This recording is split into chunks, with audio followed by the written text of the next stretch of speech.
ദൃശ്യ പോരാട്ടം 2025 നിങ്ങൾക്കായി അവതരിപ്പിക്കുന്നത് Alappad gold, Pala, Mundakkayam, Karukachal. Sponsored by Mary Queen's hospital, 26 mile, Kanjirappally.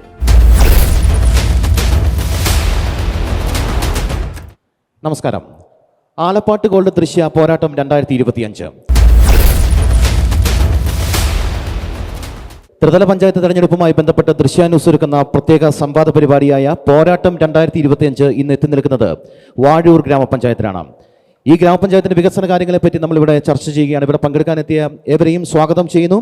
സ്വാഗതം ഗ്രാമപഞ്ചായത്ത് പ്രസിഡന്റ് തോമസ് വെട്ടുവയലിൽ, പ്രതിപക്ഷ അംഗം സുബിൻ നെടുമ്പുറം സ്വാഗതം, LDF പ്രതിനിധി VP റജി സ്വാഗതം, UDF പ്രതിനിധി KN രവീന്ദ്രൻ നായർ സ്വാഗതം, BJP പ്രതിനിധി VN മനോജ് സ്വാഗതം.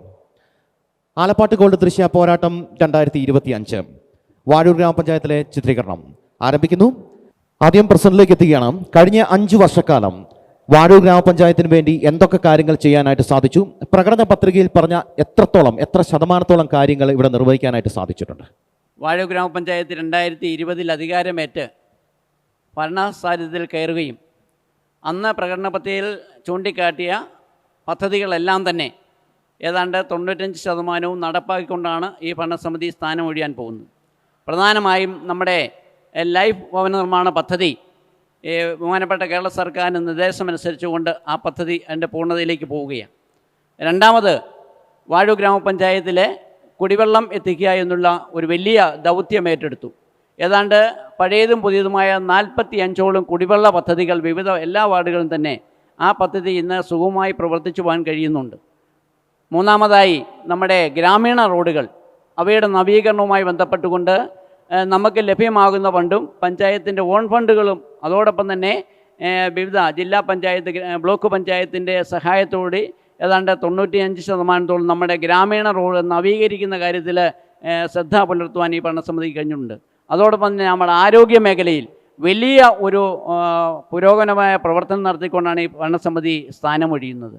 അങ്ങനെ നിരവധിയായ പദ്ധതികൾ ആവിഷ്കരിച്ച് അവയെല്ലാം തന്നെ പഞ്ചായത്തിലെ 16 ഭരണസമിതി അംഗങ്ങളും ഒന്നിച്ചിരുന്നു കൊണ്ട് 16 വാർഡിലും തുല്യമായ വികസന പ്രവർത്തനങ്ങൾ നടത്തിക്കൊണ്ടാണ് ഈ ഭരണസമിതി പടിയിറങ്ങുന്നത്. മാലിന്യ സംസ്കരണവുമായി ബന്ധപ്പെട്ട് എന്തൊക്കെ കാര്യങ്ങൾ ചെയ്യാനായിട്ട് സാധിക്കും? മാലിന്യ സംസ്കരണവുമായി ബന്ധപ്പെട്ടുകൊണ്ട് നമ്മുടെ 16 വാർഡിലും 50 വീടുകളുള്ള ക്ലസ്റ്റർ യൂണിറ്റുകളായി വാർഡിനെ തിരിച്ചുകൊണ്ട് അവിടെ നമ്മുടെ ഹരിതകർമ്മസേനയുടെ പ്രവർത്തകർ വീട് വീടാന്തരം കയറി യൂസർ ഫീ വാങ്ങിക്കൊണ്ട് അവർ സേവനം നടത്തി കേരളത്തിലെ ഏറ്റവും ശ്രദ്ധേയമായ ഒരു പഞ്ചായത്തായി ഈ ഗ്രാമപഞ്ചായത്ത് മാലിന്യമുക്ത പരിപാടിയിൽ പങ്കാളികളാകാൻ കഴിഞ്ഞിട്ടുണ്ട്. റോഡിന്റെ വികസനങ്ങൾ എന്തൊക്കെയാണ് ഇവിടെ? റോഡിന്റെ വികസനങ്ങൾ അതായത് യാത്രായോഗ്യമല്ലാത്ത റോഡുകൾ, ഞാൻ പറഞ്ഞല്ലോ, സംയോജിത പ്രൊജക്റ്റ് ബ്ലോക്ക് പഞ്ചായത്തിൻ്റെയും ജില്ലാ പഞ്ചായത്തിൻ്റെയും പഞ്ചായത്തിൻ്റെയും ഫണ്ടുകൾ, അതോടൊപ്പം തന്നെ MLA ഫണ്ട് ഉപയോഗിച്ചുകൊണ്ട് എംപിമാരുടെ ഫണ്ടുകൾ ഉപയോഗിച്ചുകൊണ്ട് റോഡുകൾ 16 വാർഡിലെയും ജീർണാവസ്ഥയുണ്ടായിരുന്ന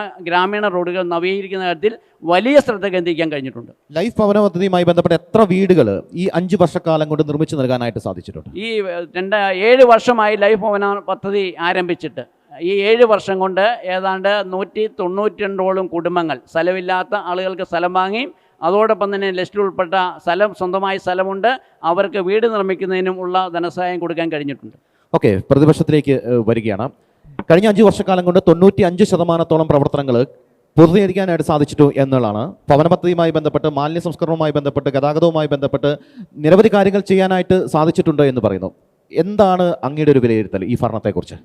നമുക്കിപ്പം പറയാനുള്ളത്, ഇപ്പം ശരിക്കും പറഞ്ഞാൽ കുറച്ച് കൂടെ കാര്യങ്ങൾ ചെയ്യാനുണ്ടായിരുന്നു. കാരണം വെച്ചാൽ നമ്മുടെ ആദ്യമായിട്ട് തന്നെ നമ്മൾ ഒരു 2020 മുമ്പ് ഉള്ള ഭരണസമിതി ഇരുന്നപ്പോൾ അവിടെ പൊതുശ്മശാനം എന്ന് പറയുന്നൊരു വലിയൊരു പ്രോജക്റ്റ് അവിടെ കൊണ്ടുവന്നതാണ്. അപ്പോൾ സ്ഥലം മേടിച്ച് പൊതുശ്മശാനത്തിന് വേണ്ടി ഇട്ടിട്ടും അതിതുവരെ പ്രവർത്തന സജ്ജമാക്കാൻ വേണ്ടി സാധിച്ചില്ല എന്നുള്ളത് ഒരു പോരായ്മ തന്നെയാണ്.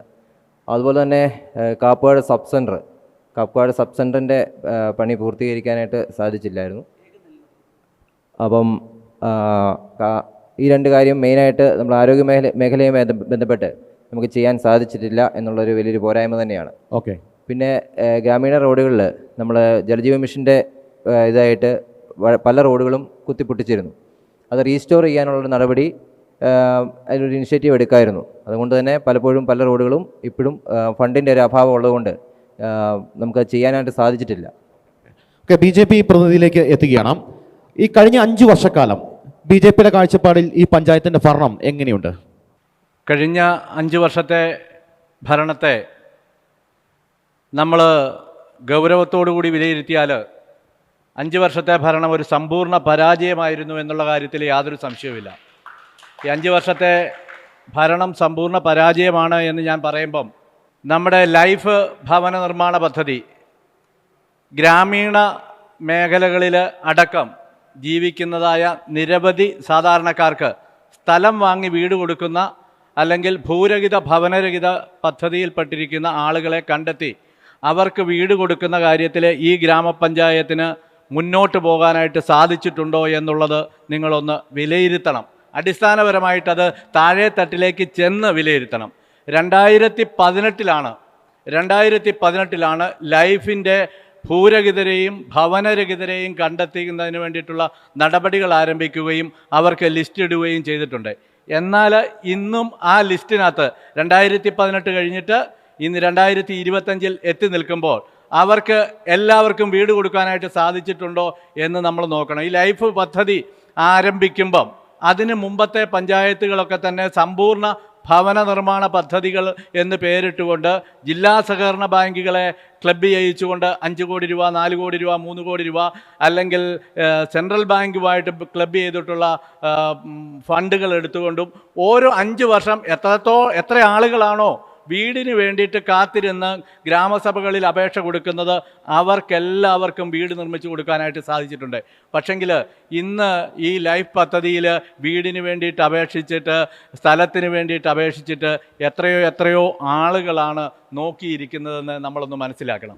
ഞാൻ അതിൻ്റെ കൂടെ കൂട്ടി പറയേണ്ട ഒരു സംഗതി, നമ്മുടെ ജൽജീവൻ മിഷൻ പദ്ധതിയുമായി ബന്ധപ്പെട്ടുകൊണ്ട് മണിമല കുടിവെള്ള പദ്ധതിയുമായി ബന്ധപ്പെട്ടുകൊണ്ട് ഈ പ്രദേശത്തെ മുഴുവൻ വീടുകളിലും വെള്ളം എത്തിക്കുന്നതിന് വേണ്ടിയിട്ടുള്ള ഒരു പദ്ധതി.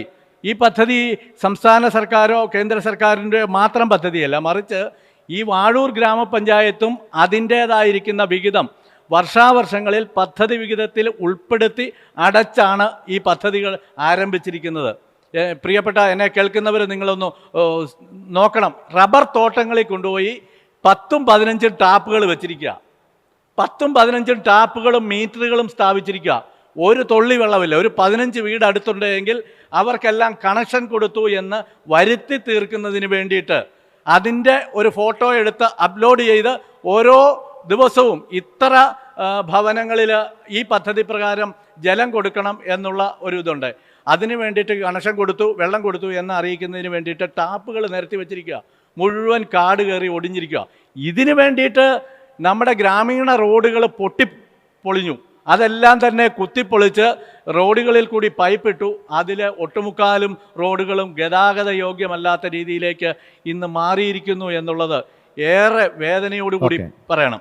അതിനോടൊപ്പം തന്നെ കൂട്ടിച്ചേർത്താൽ നമ്മുടെ സാധാരണക്കാരായ ആളുകളെ ചേർത്ത് പിടിക്കുന്നതായിരിക്കണം ഭരണസമിതി എങ്കിൽ സാധാരണക്കാരായിരിക്കുന്ന പട്ടികജാതി വിഭാഗത്തിൽപ്പെടുന്ന 2 സെൻറ്റ് 3 സെൻറ്റ് 1 സെൻറ്റ് വാടകയ്ക്ക് താമസിക്കുന്ന ആളുകൾ തിങ്ങിപ്പാർക്കുന്ന ഒരുപാട് കോളനികൾ അല്ലെങ്കിൽ ഇപ്പോഴത്തെ ഉന്നതികൾ ഉള്ള ഒരു പഞ്ചായത്ത് എന്ന നിലയിൽ അവിടെ ആളുകൾക്ക് ഒരു മരണമുണ്ടായാൽ തൻ്റെ സ്വന്തക്കാർ, തൻ്റെ അച്ഛൻ, തൻ്റെ അമ്മ, തൻ്റെ സഹോദരങ്ങൾ ആരെങ്കിലും മരിച്ചു വീണാൽ അവരുടെ ശരീരം മറവ് ചെയ്യുന്നതിന് വേണ്ടിയിട്ട് ഞാനും രവിചേട്ടനും റജിയും ഉൾപ്പെടെയുള്ള പഞ്ചായത്ത് ഭരണസമിതി പബ്ലിക്കിൻ്റെ കയ്യിൽ നിന്ന് പട്ടികജാതിക്കാരുടെ ചെറുതായ സമുദായ സംഘടനകൾ ഓരോ സമുദായ സംഘടനകളിൽ നിന്നും 5000-10,000 രൂപ വീതം പിരിവെടുത്ത് തികയാത്ത തുക കൂടി അടച്ച് വാങ്ങിയിരിക്കുന്ന കാപ്പുകാട്ടിലെ പൊതുശ്മശാനം അതിൻ്റെ ഒരു പേപ്പർ പോലും ഈ പഞ്ചായത്തിന് ഒരു കളക്ടറേറ്റിലേക്ക് ഒരു പേപ്പർ ലൈസൻസിന് വേണ്ടിയിട്ട് അപേക്ഷ കൊടുക്കാൻ പോലും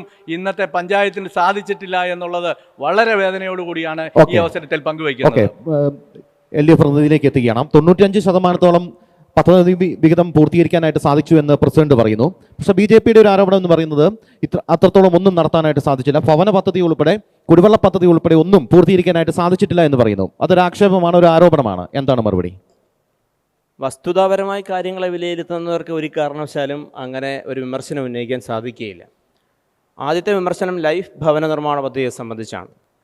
ലൈഫ് ഭവന നിർമ്മാണ പദ്ധതിയിലെ 2018 ആദ്യ ലിസ്റ്റിൽ ഉൾപ്പെട്ട ഭവനരഹിതരായ മുഴുവൻ പേർക്കും വീട് നിർമ്മിച്ചു കൊടുക്കുന്നതിന് ഈ ഗ്രാമപഞ്ചായത്തിന് കഴിഞ്ഞിട്ടുണ്ട്.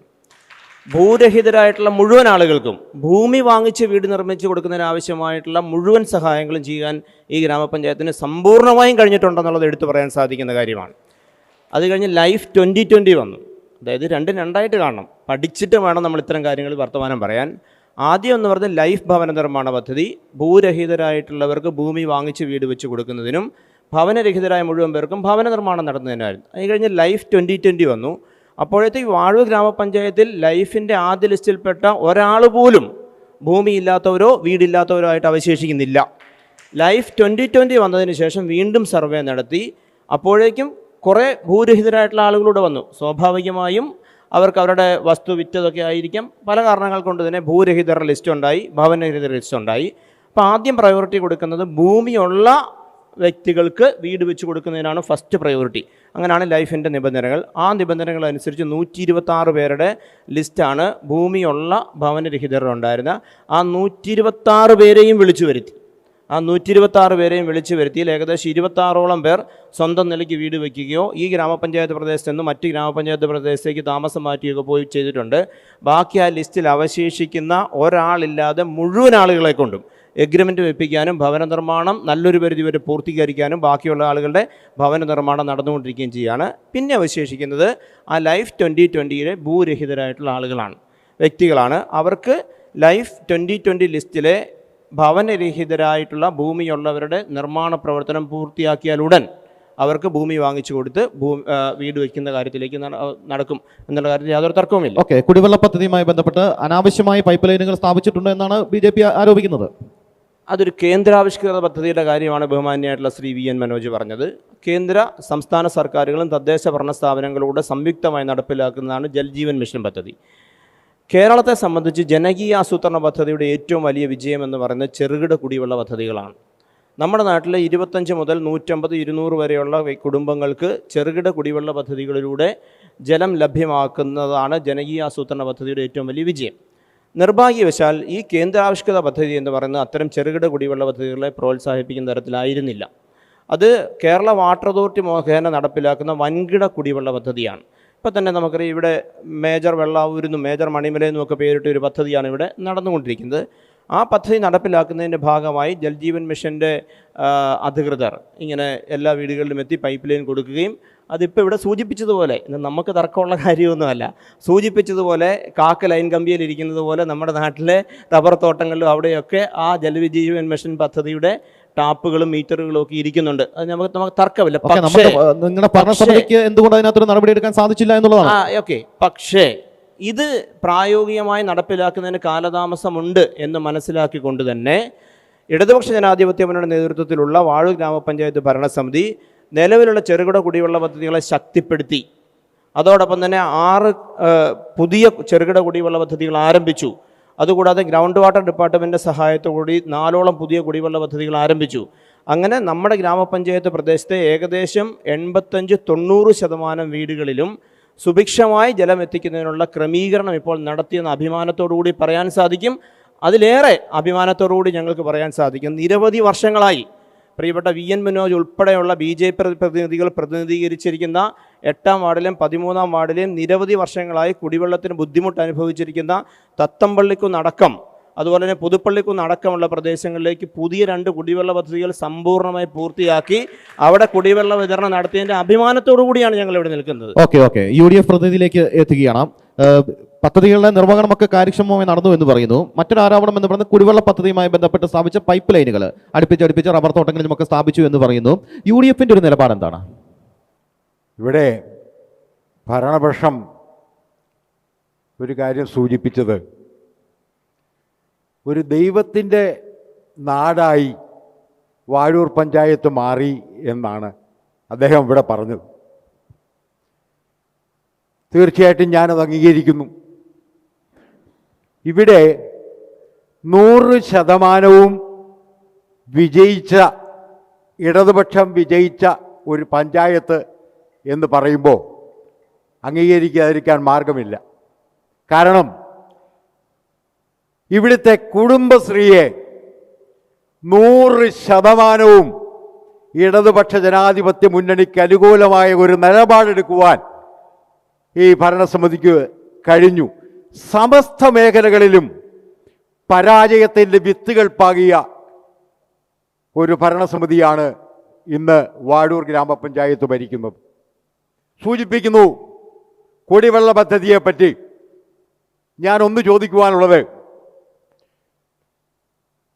കടക്കുഴി കുടിവെള്ള പദ്ധതി പ്രിയപ്പെട്ട മുൻ പഞ്ചായത്ത് പ്രസിഡന്റായിരുന്ന TK സുരേഷ് കുമാറും ഞാനും മനോജും തോമസ് വെട്ടുവേലി അടക്കമുള്ളവർ നേതൃത്വം കൊടുത്തുകൊണ്ടാണ്, ഷാനിദ മെമ്പർ ഉൾപ്പെടെ നേതൃത്വം കൊടുത്തുകൊണ്ടാണ് കടക്കുഴി കുടിവെള്ള പദ്ധതി ഇന്ന് യാഥാർത്ഥ്യമായത്. മറ്റൊന്ന്, ജില്ലാ പഞ്ചായത്തിൻ്റെ ഫണ്ട് ഉപയോഗിച്ചുകൊണ്ട് പഴയ 6-ാം വാർഡ്, അതായത് അന്ന് ആ വാർഡിലെ മെമ്പർ എന്ന നിലയിൽ ഇടപ്പള്ളിത്താഴെ കുടിവെള്ള പദ്ധതി ഇന്ന് സാക്ഷാത്കരിച്ചു. പക്ഷേ ആ കുഴൽക്കിണർ കുത്തി ആ പ്രദേശത്ത് വെള്ളം എത്തിക്കുവാനുള്ള നടപടികൾ ആരംഭിച്ചപ്പോഴാണ് ഭരണമാറ്റമുണ്ടായത്. അതോടൊപ്പം തന്നെ നിങ്ങൾക്കറിയാം, ഇപ്പോൾ ഭയങ്കര ഘോഷിക്കുന്നു തെക്കനാട്ട് കുടിവെള്ള പദ്ധതി. നിങ്ങൾ ആരെങ്കിലും വരികയാണെങ്കിൽ ശാസ്താംകാവ് അമ്പലത്തിൻ്റെ ഫ്രണ്ടിൽ പൊതുജനങ്ങൾക്ക് വേണ്ടി ഒരു ടാപ്പ് തുറന്നു വെച്ചിട്ടുണ്ട്. ആ ടാപ്പിലൂടെ ഒരു തുള്ളി വെള്ളം പോലും ഇന്ന് ലഭിക്കുന്നില്ല എന്നാണ് നമുക്ക് കാണാൻ കഴിയുന്നത്. സമസ്ത മേഖലകളിലും UDFൻ്റെ ഭരണകാലത്ത് ഉണ്ടാക്കിയ പ്രിയപ്പെട്ട ഇടതുപക്ഷത്തിൻ്റെ പ്രസിഡന്റ് ശ്രീ തോമസ് വെട്ടുവേലി അടക്കം UDFൻ്റെ പാനലിൽ ഉണ്ടായിരുന്നപ്പോഴാണ് എന്തെങ്കിലും വികസനം ഇവിടെ ഉണ്ടായിട്ടുണ്ട് എങ്കിൽ നടന്നിട്ടുള്ളത്.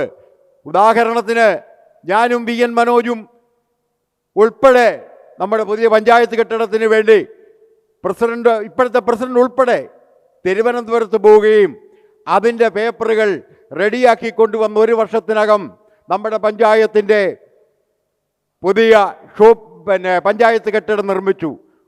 ഉദാഹരണത്തിന് തേക്കാനം മൃഗാശുപത്രി UDFൻ്റെ ഭരണകാലത്താണെന്ന് തൻ്റെ ഇടത്തോടെ പറയാൻ ഞങ്ങൾക്ക് കഴിയും. പിന്നീടുള്ളത് കോട്ടങ്ങളുടെ നീണ്ട പട്ടിക. ശ്രീ VN മനോജ് സൂചിപ്പിച്ചു, 2011 വീടാന്തരം കയറി ഇറങ്ങിയാണ് കാപ്പുകാട് ഒരു പൊതു ശ്മശാനത്തിനുള്ള സ്ഥലം വാങ്ങിയത്. ഇന്ന് അതിൻ്റെ അവസ്ഥ എന്താണ്? ഇന്ന് കാട് കയറി ശ്മശാനമായി തന്നെ കിടക്കുന്നു എന്നുള്ളതാണ് അതിൻ്റെ യാഥാർത്ഥ്യം. ഓക്കെ, നമ്മൾ പ്രസിഡന്റിലേക്ക് എത്തുകയാണ്. ശ്മശാനവുമായി ബന്ധപ്പെട്ട കാര്യം, കാശ് പിരിച്ചിരുന്നു, ശ്മശാനത്തിന് സ്ഥലം ഏറ്റെടുത്തിരുന്നു, ഇപ്പോൾ അത് വെറും ശ്മശാനമായി കിടക്കുന്നു എന്നാണ് ആരോപണം. ശരിയാണ്, വാസ്തവമാണ്. പക്ഷേ ആ സ്ഥലം വാങ്ങലുമായി ബന്ധപ്പെട്ടുകൊണ്ട് അന്ന് നേതൃത്വം കൊടുത്ത പഞ്ചായത്ത് പ്രസിഡന്റ് ആ സ്ഥലത്തേക്ക് ഒരു നടപ്പ് വഴി ഇടത്തുണ്ടല്ലാതെ മറ്റൊന്നും അവിടെ ഉണ്ടായിരുന്നില്ല. അമ്മക്കവർക്ക് ഇന്നും അത് തന്നെ സ്ഥിതിയാണ്. ഇതുമായി ബന്ധപ്പെട്ടുകൊണ്ട് ഞാൻ പ്രസിഡന്റ് ആയതിനു ശേഷം നിരവധി പറമ്പുടമകളുമായി ബന്ധപ്പെട്ടുകൊണ്ട് അവിടേക്കൊരു വഴി കൊണ്ടുവരുന്നതിനുള്ള ശ്രമം നടത്തിയിട്ടും അവിടെ വഴി കിട്ടാത്തൊരു സാഹചര്യം നിലനിൽക്കുന്നുണ്ട് എന്ന് നമ്മൾ അറിയണം. 2, ഇതുമായി ബന്ധപ്പെട്ടുകൊണ്ട് ശ്മശാനത്തിനുള്ള അനുമതി ബഹുമാനപ്പെട്ട കളക്ടറിൽ നിന്ന് ലഭ്യമാക്കാൻ കളക്ടറുടെ ചേംബറിൽ വിളിച്ചു കൂട്ടിയ യോഗത്തിൽ വെച്ച് അവിടെ നമുക്കവിടെ നിഷേധിക്കുകയുണ്ടായത്. കാരണം ആ പ്രദേശത്തിൻ്റെ മേളിലുള്ള കോളനി പ്രദേശത്തെ ആളുകളുടെ കൂട്ടായ പരാതി അവിടെ നിലനിൽക്കുകയും അവിടെ ശ്മശാനം നടത്താൻ പാടില്ല എന്നുള്ള ഒരു പരാതി ഇപ്പോഴും അവിടെ നിലനിൽക്കുന്നുണ്ട്. നമ്മളെ വസ്തുതകൾ തിരിച്ചറിയണം.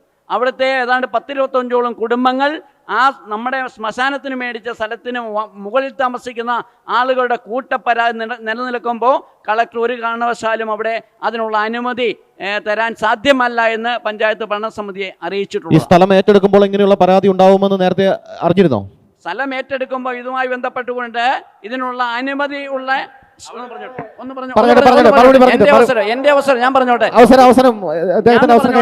ഇതിന്റെ ബാക്കിയുള്ള കാര്യങ്ങൾ മനസ്സിലാക്കാതെയാണ് ഈ സ്ഥലം വാങ്ങിയത്.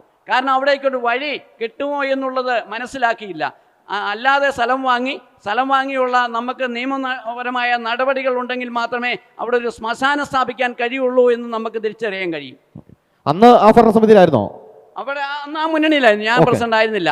മുന്നണിയിലായിരുന്നു. പറയൂ. പൊതുശ്മശാനവുമായി ബന്ധപ്പെട്ട് സൂചിപ്പിക്കാനുള്ളത്, ഏകദേശം 10-12 വർഷക്കാലം മുമ്പാണ് UDFിൻ്റെ നേതൃത്വത്തിലുള്ള ഭരണസമിതി അധികാരത്തിൽ ഇരുന്ന സമയത്ത് പൊതുശ്മശാനത്തിന് വേണ്ടി സ്ഥലം വാങ്ങണമെന്നുള്ളൊരു കാഴ്ചപ്പാട് ഉയർന്നു വരികയും അന്ന് ഇടതുപക്ഷ ജനാധിപത്യ മുന്നണിയുടെ അംഗങ്ങളും പൊതുവിൽ അതിനോട് യോജിക്കുകയുണ്ടായി. ഭരണസമിതി അംഗങ്ങൾ മാത്രമല്ല, നമ്മുടെ നാട്ടിലെ എല്ലാ രാഷ്ട്രീയ പ്രസ്ഥാനങ്ങളും പൊതുപ്രവർത്തകരുമെല്ലാം പൊതുവിൽ ആ ഒരു ആശയത്തോട് യോജിക്കുകയും സ്ഥലം വാങ്ങിക്കണം എന്നുള്ള ഭരണസമിതിയുടെ നേതൃത്വത്തിൻ്റെ അന്നത്തെ UDF നേതൃത്വത്തിൻ്റെ ഒരു നിർദ്ദേശം എല്ലാവരും പൊതുവിൽ സ്വീകാര്യം ചെയ്യുകയാണ് ചെയ്തത്. പക്ഷേ യഥാർത്ഥത്തിൽ ഭരണസമിതിയെ എന്ന് മാത്രമല്ല, ഈ നാട്ടിലെ പൊതുജനങ്ങളെ ആകെ കബളിപ്പിക്കുന്ന, തെറ്റിദ്ധരിപ്പിക്കുന്ന ഒരു സമീപനമാണ് അന്നത്തെ UDF ഭരണസമിതിയുടെ ഭാഗത്തു നിന്നും ഉണ്ടായത്. അതെന്തായിരുന്നു? പൊതുശ്മശാനത്തിന് സ്ഥലം നമ്മൾ വാങ്ങിക്കുമ്പോൾ സ്വാഭാവികമായും അങ്ങോട്ടേക്ക് വാഹന ഗതാഗത സൗകര്യമടക്കമുള്ള ക്രമീകരണങ്ങളുണ്ടെങ്കിൽ മാത്രമേ അതിന് ഗവൺമെൻറ്റിൽ നിന്ന് നമുക്കതിനുള്ള അനുമതി ലഭിക്കുകയുള്ളൂ. എന്നാൽ അങ്ങോട്ടേക്ക് വഴി ഒരാൾ സൗജന്യമായി തരും എന്ന് പൊതുവിൽ തെറ്റിദ്ധരിപ്പിച്ചുകൊണ്ട് അങ്ങനെ വഴിയില്ലാതിരുന്ന ഒരു സ്ഥലം വാങ്ങിക്കുന്ന ഒരു സമീപനമാണ് അന്ന് സ്വീകരിച്ചത്. അതിൻ്റെ ബുദ്ധിമുട്ടാണ് ഇപ്പോൾ. അതിൻ്റെ അതൊരു രാഷ്ട്രീയം നമ്മൾ പറഞ്ഞിട്ട് കാര്യമില്ല. അവിടെ ഇപ്പോൾ ഇത് നടക്കണമെന്നുണ്ടെങ്കിൽ അങ്ങോട്ടേക്ക് വാഹന ഗതാഗത സൗകര്യമുള്ള വഴി കിട്ടിയെങ്കിൽ മാത്രമേ ലഭിക്കുകയുള്ളൂ. ഇപ്പോൾ അതിൻ്റെ സമീപത്തുള്ള ചില ഭൂമികളിലൊക്കെ ശവസംസ്കാരം നടക്കുന്നുണ്ട്. അത് നിയമപരമായ അനുമതി ലഭിച്ചിട്ടല്ല. ഒരിക്കലും ഒരു പൊതുശ്മശാനം സ്ഥാപിക്കുന്നതിന് നിയമപരമായ അനുമതി ലഭിക്കുന്ന ഒരു സ്ഥലമായിരുന്നില്ല നിർഭാഗ്യവശാൽ അന്ന് നമ്മൾ വാങ്ങിച്ചു. ഓക്കെ, സ്ഥലം വാങ്ങുമ്പോൾ വഴി ലഭിക്കില്ലായിരുന്നു എന്നുള്ള ബോധ്യമുണ്ടായിരുന്നു, എങ്കിലും വഴി സൗജന്യമായി കിട്ടുമെന്ന് നിങ്ങൾ പറഞ്ഞുവെന്നാണ്. ആ അഭിപ്രായത്തോട് ഞാൻ വിയോജിക്കുക. കാരണം അന്ന് ആരുടെ അടുത്തും നമ്മൾ അതിലെ വഴി കിട്ടും, അതുകൊണ്ട് നമ്മൾ ഈ സ്ഥലം മേടിക്കാൻ പോവുകയാണെന്ന് പറഞ്ഞിട്ടില്ല. പക്ഷേ എനിക്കതിനകത്ത് ഇപ്പോൾ BP രജി സൂചിപ്പിച്ച ഒരു കാര്യമുണ്ട്. അതിൻ്റെ മുകളിൽ വല്ലപ്പോഴും ഒക്കെ ശവം കൊണ്ട് കുഴിച്ചിടുന്നുണ്ടെന്ന്. തീർച്ചയായിട്ടും ഉണ്ട്. അവിടെ എനിക്ക് തോന്നുന്നു SNDPയുടെയോ മറ്റോ ആണെന്ന് തോന്നുന്നു ഒരു ചെറിയ ശ്മശാനം അവിടെ ഇപ്പോഴും നിലവിലുണ്ട്. അതിന് 2 ചെറിയ ശ്മശാനങ്ങൾ അവിടെ ഉണ്ട്. പൊതുവാണോ എന്ന് ചോദിച്ചപ്പം പൊതുവാണെന്ന് നമുക്ക് പറയാൻ പറ്റില്ല, അതോരോ സമുദായത്തിൻ്റെയാണ്. തീർച്ചയായിട്ടും ഈ ഭരണസമിതി കഴിഞ്ഞ 10 വർഷക്കാലം കൊണ്ട് ശക്തമായ ഒരു നിലപാടെടുത്തിരുന്നു എങ്കിൽ ഈ ശ്മശാനം അവിടെ പൂർത്തീകരിക്കുമായിരുന്നു. അതിന് പണം ഇനിയും വേണമെങ്കിലും തരുവാൻ ഈ നാട്ടിലെ നല്ലവരായ സന്മനസ്സുള്ളവർ ഉണ്ടായിരിക്കും എന്നുള്ള കാര്യത്തിൽ യാതൊരു സംശയവും വേണ്ട. ഇപ്പോഴും അതിന് കളക്ടർ അനുമതി കൊടുക്കുന്നില്ല എന്നാണ് പറയും. എനിക്കത് വിശ്വസിക്കാൻ കഴിയുന്നില്ല. കാരണം തൊട്ടടുത്ത് 2 ചെറിയ ശ്മശാനങ്ങൾ ഉണ്ടായിട്ട് പോലും നമ്മൾ ഏതാണ്ട് 22 സെൻറ്റ് സ്ഥലമാണെന്ന് എനിക്ക് തോന്നുന്നു. അത് വാങ്ങിയിട്ട് അവിടെ അനുമതി കിട്ടുന്നില്ല, കളക്ടർ തരികയില്ല എന്നൊക്കെ പറയുമ്പോൾ ദീർഘമായിട്ട് അതിനെപ്പറ്റി ഒന്നും പറയേണ്ട കാര്യം. ഓക്കെ, അതിൽ BJPയുടെ നിലപാട് പറയും. അവിടെ പൊന്നും വിലയ്ക്ക് വേണമെങ്കിൽ സ്ഥലമെടുക്കുവാനായിട്ട് സാധിക്കും. ഏതാണ്ട് 4-5ഓളം സമുദായ സംഘടനകൾ ഇപ്പം അവരുടെ മരണാനന്തര ചടങ്ങുകൾ നടത്തുന്ന അവിടെയാണ് 15 സെൻറ്റ് സ്ഥലത്തോളം SNDP 15-ാം മൈൽ ശാഖ ഒരു ശ്മശാനം നിർമ്മിക്കുന്നതിന് വേണ്ടി വാങ്ങിച്ചിരിക്കുന്നത്. ഈ ശ്മശാനത്തിനുള്ള സ്ഥലം എന്ന് പറയുന്നത് എല്ലാ സ്ഥലങ്ങളിലും കിട്ടത്തില്ല. ഏതെങ്കിലും ഒരു ശ്മശാനം പ്രവർത്തിച്ചു കൊണ്ടിരിക്കുന്നതിനോട് അടുത്ത് മാത്രമേ നമുക്ക് ശ്മശാനത്തിന് സ്ഥലം ലഭിക്കത്തുള്ളൂ. ബുദ്ധിമുട്ടുകൾ യാതൊന്നുമില്ല എന്ന് പറയുന്നത് നിങ്ങളുടെ പരിശ്രമത്തിൻ്റെ കുറവ് മാത്രമാണെന്ന്. വളരെ നല്ല പരിശ്രമം അങ്ങോട്ടേക്ക് വഴിയുണ്ടാക്കാൻ ബന്ധപ്പെട്ട് കഴിഞ്ഞ 10 വർഷ കാലയളവിനുള്ളിൽ ഗ്രാമപഞ്ചായത്ത് ഭരണസമിതി നടത്തിയിട്ടുണ്ട്. പക്ഷേ എത്ര എളുപ്പമായിട്ടുള്ളൊരു കാര്യമല്ല. ഇനി എത്ര എളുപ്പമായിട്ടുള്ള കാര്യം മാത്രം നടപ്പിലാക്കാൻ ഇരിക്കുന്നവരല്ലല്ലോ നമ്മൾ. നല്ല പ്രയത്നം അതിനു വേണ്ടിയിട്ട് നടത്തിയിട്ട് പോലും അങ്ങനെ ഒരു സാഹചര്യം നിലവിലവിടെ നിലനിൽക്കുന്നേയില്ല. നമുക്ക് തർക്കത്തിന് വേണ്ടിയും വാദത്തിന് വേണ്ടിയും എന്തും നമുക്ക് പറയാൻ വേണ്ടി സാധിക്കും. ഇപ്പം തന്നെ ഏറ്റവും അവസാനം പറഞ്ഞത് തികച്ചും വസ്തുതാവിരുദ്ധമാണ്. ഒരു മാസത്തിൽ 3 ശവസംസ്കാരം ആ ബന്ധപ്പെട്ട പ്രദേശത്ത് നടക്കുന്നുണ്ടെന്ന് പറഞ്ഞാൽ ശുദ്ധ അസംബന്ധമാണ്. വർഷത്തിൽ പരമാവധി വന്ന ഒരു 5 ശവസംസ്കാരത്തിൽ കൂടുതൽ പരമാവധി ആ പ്രദേശത്ത് ഈ ഇതര സമുദായാംഗങ്ങളുടെ എല്ലാം കൂടി നടക്കുന്നേയില്ല. കാരണം അത്രയ്ക്ക് ബുദ്ധിമുട്ടേറിയ ഒരു സ്ഥലമാണ് ഇപ്പോൾ അവിടെ ഒരു ശവസംസ്കാരത്തിന് വേണ്ടി. എന്ത് നടപടി ഇതിനകത്ത് സ്വീകരിക്കാൻ പറ്റും? ഇത് വലിയ സമ്മർദ്ദത്തിൻ്റെ ഭാഗമായി അവിടെയുള്ള നിരവധി വസ്തു ഉടമസ്ഥരുടെ സ്ഥലം പൊന്നും വിലയ്ക്ക് എടുക്കാനായിട്ടുള്ള നടപടികൾ സ്വീകരിച്ചാൽ ഒരുപക്ഷെ പിന്നെ അത് കേസ്, ഹൈക്കോടതിയിൽ കേസ്, സുപ്രീം കോടതിയിൽ കേസ് ഒക്കെ നടത്തിയതിന് ശേഷം ഒരു പക്ഷേ നമുക്ക് ആർജിച്ചെടുക്കാൻ സാധിച്ചേക്കുമായിരിക്കും. പക്ഷേ അങ്ങനൊരു സ്ഥലം നമ്മൾ വാങ്ങിച്ചതാണ് ഏറ്റവും വലിയ വിഡ്ഢിത്തരമായി പോയത് എന്നാണ് അതിനെ സംബന്ധിച്ച്. ഓക്കെ, നമുക്ക് അതിലേക്ക് വരാം. ഇനി നമുക്ക് പൊതുജനങ്ങൾക്ക്, ഇവിടെ ഇരിക്കുന്നവർക്ക് ജനപ്രതിനിധികളോട് ചോദ്യങ്ങൾ ചോദിക്കാനുള്ള സമയമാണ്. ആർക്കാണ് ചോദിക്കാനുള്ളത്? ആരോടാണ്? എനിക്ക് മുൻ പ്രസിഡന്റിനോടാണ് ചോദിക്കാനുള്ളത്. ഓക്കെ. നമ്മുടെ ലൈഫ് പദ്ധതിയിൽ എത്ര വീടുകൾ നമ്മൾ ഇതുവരെ പൂർത്തീകരിച്ചിട്ടുണ്ട്? പിന്നെ അതിനോടൊപ്പം ചോദിക്കാനുള്ള ഒരു കാര്യം, അതിദാരിദ്ര്യ നിർമ്മാർജ്ജന പദ്ധതിയിൽ നമ്മുടെ പഞ്ചായത്തിൽ എത്ര കുടുംബങ്ങളുണ്ടായിരുന്നു, അവർക്ക് എന്തൊക്കെ കാര്യങ്ങളാണ് ചെയ്തു കൊടുത്തത് എന്നുള്ളതൊന്ന് അറിയും. ഓക്കെ, മറുപടി. ലൈഫ് ഭവന നിർമ്മാണ പദ്ധതിയിൽ 200 വീടുകളുടെ നിർമ്മാണമാണ് നിലവിൽ പൂർത്തിയാക്കിയിരിക്കുന്നത്. 63 പേർക്കാണ് ഇപ്പോൾ നമ്മൾ ഭൂമി വാങ്ങിച്ച് ഭവന നിർമ്മാണം നടത്തിയിരിക്കുന്നത്. ഓക്കെ. ഏകദേശം 9.5 കോടിക്ക് അടുത്തുള്ള രൂപയാണ് ലൈഫ് ഭവന നിർമ്മാണ പദ്ധതിക്ക് വേണ്ടി വാഴൂർ ഗ്രാമപഞ്ചായത്തിൽ നിലവിൽ ഇതുവരെ ചെലവാക്കപ്പെട്ടിരിക്കുന്നത്. അതിദാരിദ്ര്യവുമായി ബന്ധപ്പെട്ട ചോദ്യം. അതിദാരിദ്ര്യ നിർമ്മാർജ്ജന ബന്ധപ്പെട്ട് 15 ഗുണഭോക്താക്കൾ നിലവിലുണ്ടായിരുന്നു. അതിൽ 1-2 പേര് മരണപ്പെട്ടു പോയിട്ടുണ്ട്. ഓക്കെ. അതിൽ ഒരു തെറ്റിദ്ധാരണ ഇപ്പോൾ ഉണ്ടാക്കുന്നത് അതിദാരിദ്ര്യ നിർമ്മാർജ്ജനമാണ് നമ്മൾ നടപ്പിലാക്കുന്നത്. അതിദാരിദ്ര്യ നിർമ്മാർജ്ജനം അതായത് ദാരിദ്ര്യ നിർമ്മാർജ്ജനമല്ല, ഏറ്റവും അതീവമായ ദാരിദ്ര്യം അനുഭവിക്കുന്ന വ്യക്തികളെ അതിൽ നിന്നും ഒന്ന് മുക്തമാക്കുന്നതിനുള്ള വലിയൊരു പരിശ്രമമാണ് നടത്തിയത്. ആ പരിശ്രമത്തിൻ്റെ ഭാഗമായിട്ട് ആദ്യം നമ്മുടെ ഗ്രാമപഞ്ചായത്ത് തലത്തിൽ സർവകക്ഷി യോഗം വിളിച്ചുകൂട്ടി. അതിനുശേഷം വാർഡ് തലങ്ങളിൽ സർവകക്ഷി യോഗം വിളിച്ചുകൂട്ടി. വിവിധ തരത്തിലുള്ള സർവേ നടപടികൾ നടത്തി. അങ്ങനെ ലിസ്റ്റ് ചെയ്യപ്പെട്ടവരിൽ നിന്നും കണ്ടെടുത്ത് ഷോർട്ട് ലിസ്റ്റ് ചെയ്ത് ഏറ്റവും അതിദരിദ്രർ എന്ന് തോന്നുന്ന മനസ്സിലാക്കിയ വ്യക്തികൾ അവർക്ക് ആവശ്യമായിട്ടുള്ള എല്ലാ പിന്തുണയും നമ്മൾ നൽകിയിട്ടുണ്ട്. അതിൽ ഭൂമിയും വീടും ഇല്ലാതിരുന്ന ഒരു വ്യക്തിയാണ് ഉണ്ടായിരുന്നത്. ആ വ്യക്തിക്ക് ഭൂമിയും വാങ്ങിച്ച് വീട് നിർമ്മിച്ചു കൊടുക്കാൻ വേണ്ടി കഴിഞ്ഞിട്ടുണ്ട്. ബാക്കി ആ ലിസ്റ്റിലുണ്ടായിരുന്ന എല്ലാ അതിദരിദ്രർക്കും എല്ലാ മാസവും ഭക്ഷ്യ കിറ്റ് വീടുകളിൽ എത്തിച്ച് നൽകുന്നുണ്ട്. അവർക്ക് തൊഴിലിന് വേണ്ടിയിട്ട് കുടുംബശ്രീ പദ്ധതി പ്രകാരം, ഉജ്ജീവന പദ്ധതി പ്രകാരം ധനസഹായം നൽകിയിട്ടുണ്ട്. 50,000 രൂപ വരെ നമ്മൾ ധനസഹായം നൽകിയിട്ടുണ്ട്. നിലവിൽ അവരെല്ലാം തന്നെ അതിദാരിദ്ര്യത്തിൽ നിന്നും മുക്തമായി എന്ന് വെച്ചാൽ അവർ പൂർണ്ണമായും ദാരിദ്ര്യത്തിൽ നിന്നും മുക്തമായി നമുക്ക് പറയാൻ സാധിക്കത്തില്ല. അതീവ ദാരിദ്ര്യ അവസ്ഥയിൽ നിന്നും അവർ മുക്തമായി. സൂചിപ്പിക്കാനുള്ളത്, ലൈഫിൻ്റെ ചോദ്യം വളരെ പ്രസക്തം, ഉത്തരം വളരെ പ്രസക്തം. റജി നേരത്തെ സൂചിപ്പിച്ച 126 വീടുകൾ അല്ല റജി?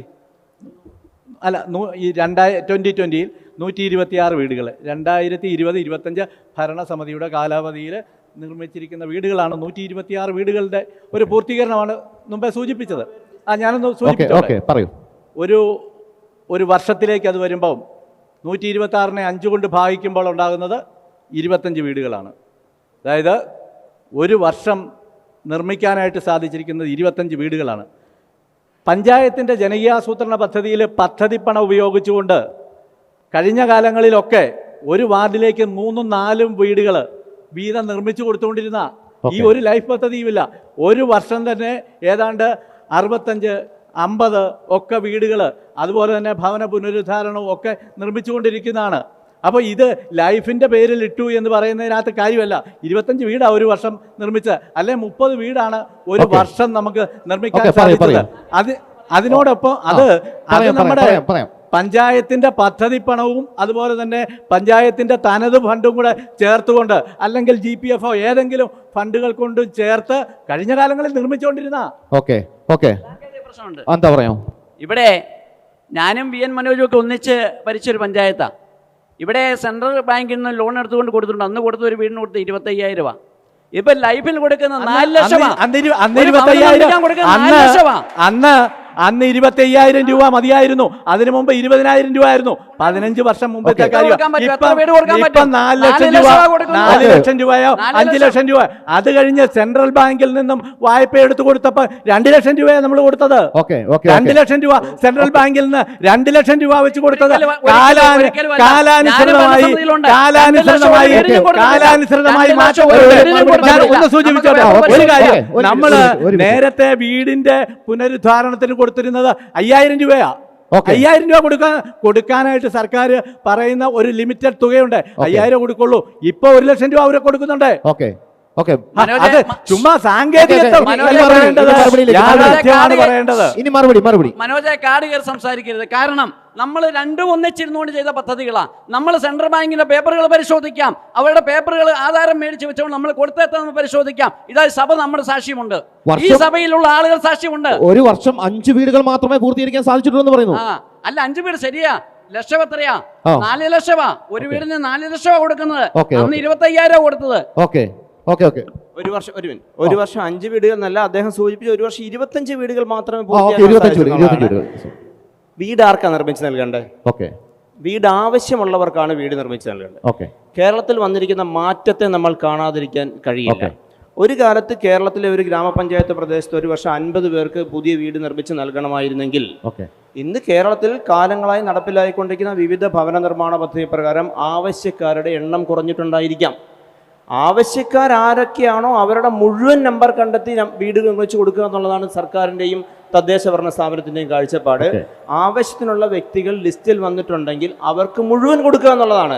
അത് വീടിന്റെ എണ്ണം കുറഞ്ഞത് ആവശ്യക്കാരുടെ എണ്ണം കുറയുന്നതാണെന്ന് കേരളത്തിൽ വന്നിരിക്കുന്ന മാറ്റത്തെ കാണാം. ഇപ്പം തൊട്ടടുത്ത ദിവസങ്ങളിൽ ബീഹാറിൽ തെരഞ്ഞെടുപ്പ് നടക്കാൻ പോവുകയാണ്. ആ ബീഹാറിൽ തെരഞ്ഞെടുപ്പ് നടക്കാൻ പോകുമ്പോൾ നമ്മുടെ ദൃശ്യമാധ്യമ പ്രവർത്തകർ ബീഹാറിൽ ചെല്ലുമ്പോൾ അല്ലെങ്കിൽ അതുപോലെ തെരഞ്ഞെടുപ്പ് നടക്കുന്ന വടക്കേന്ത്യൻ സംസ്ഥാനങ്ങളിലേക്ക് ചെല്ലുമ്പോൾ ഇപ്പോഴും 10,000-കണക്കിന് ദുരിതം അനുഭവിക്കുന്നത് കാണാൻ കഴിയും. വാഴൂർ പഞ്ചായത്തിന്റെ തെരഞ്ഞെടുപ്പുമായിട്ട് ബന്ധപ്പെട്ടുകൊണ്ട് നടക്കുന്ന ചർച്ചയിൽ നമ്മൾ ചർച്ച ചെയ്യുമ്പോൾ നമ്മൾ ഒരു ആപ്ലിക്കേഷൻ വിളിച്ചിട്ട് ഭവന നിർമ്മാണത്തിന് വേണ്ടിയിട്ട് ആപ്ലിക്കേഷൻ വിളിച്ചിട്ട് എത്ര നാളായി? ഇപ്പോൾ ഒരു ആപ്ലിക്കേഷൻ വിളിച്ചാൽ ഒരു 250 മുകളിൽ ആളുകൾ അപേക്ഷ കൊടുക്കാനായിട്ടുണ്ട്. ഓരോ വാർഡുകളിലും ഉണ്ട്. അപേക്ഷ വിളിക്കാതെ കൊണ്ട് ഇപ്പോൾ അപേക്ഷകരില്ല എന്ന് ആരോടാണ് ചോദിക്കുന്നത്? എൻ്റെത് ചോദ്യമല്ല. ഞാനൊരു 6 വർഷങ്ങളായിട്ട് വാഴൂർ പഞ്ചായത്തിൽ താമസിക്കുന്ന ഒരാളാണ്. ഇവിടെ BJPയുടെ പ്രതിനിധിയും UDFൻ്റെ പ്രതിനിധിയും പറഞ്ഞ ഒരു കാര്യം, ഏതാണ്ട് 95% കാര്യങ്ങളും നടപ്പിലാക്കിയും തന്നെ LDFന്റെ പ്രസിഡന്റ് പറഞ്ഞവരാ അപ്പോയിന്റ് ചെയ്തേ. അതായത് അവർക്ക് പരാതിപ്പെടാനുള്ള 2 കാര്യം. ഒന്ന്, പൊതുശ്മശാനം. UDFന്റെ ഭരണസമിതി ഉണ്ടാക്കി വെച്ച ഒരു ബർഡനാണത്. അതിലേക്ക് വഴിവെട്ടുക എന്ന് പറഞ്ഞാൽ അതിനേക്കാൾ വലിയ ബർഡനാണ്. അത് അവരും സമ്മതിക്കുന്നുണ്ട്. പൊന്നും വിലയ്ക്ക് പൈസ കൊടുത്ത് വാങ്ങിക്കാൻ പറ്റുമെന്നും പറയുന്നുണ്ട്. അതിനുള്ള ശ്രമങ്ങൾ പ്രസിഡന്റ് നടത്തിയെന്നും പറയുന്നുണ്ട്. പിന്നെയുള്ളത് എന്താണെന്ന് വെച്ചാൽ ജലജീവൻ പദ്ധതി. ഈ സ്വന്തം വെടിയുണ്ടകൾ സ്വന്തം പ്രശ്നത്തിൽ തന്നെ പതിക്കുക എന്നുള്ള അവസ്ഥയിലേക്കാണ് ഇവർ പോകുന്നത്. കാരണം ജലജീവൻ പദ്ധതി ആരുടെയാണ്? കേന്ദ്ര സർക്കാരിന്റെ പദ്ധതിയാണ്. ഇംപ്ലിമെന്റേഷൻ ആരാ? കേരള വാട്ടർ അതോറിറ്റിയാണ്. വാട്ടർ അതോറിറ്റി നടപ്പിലാക്കുന്നു. ഫണ്ട്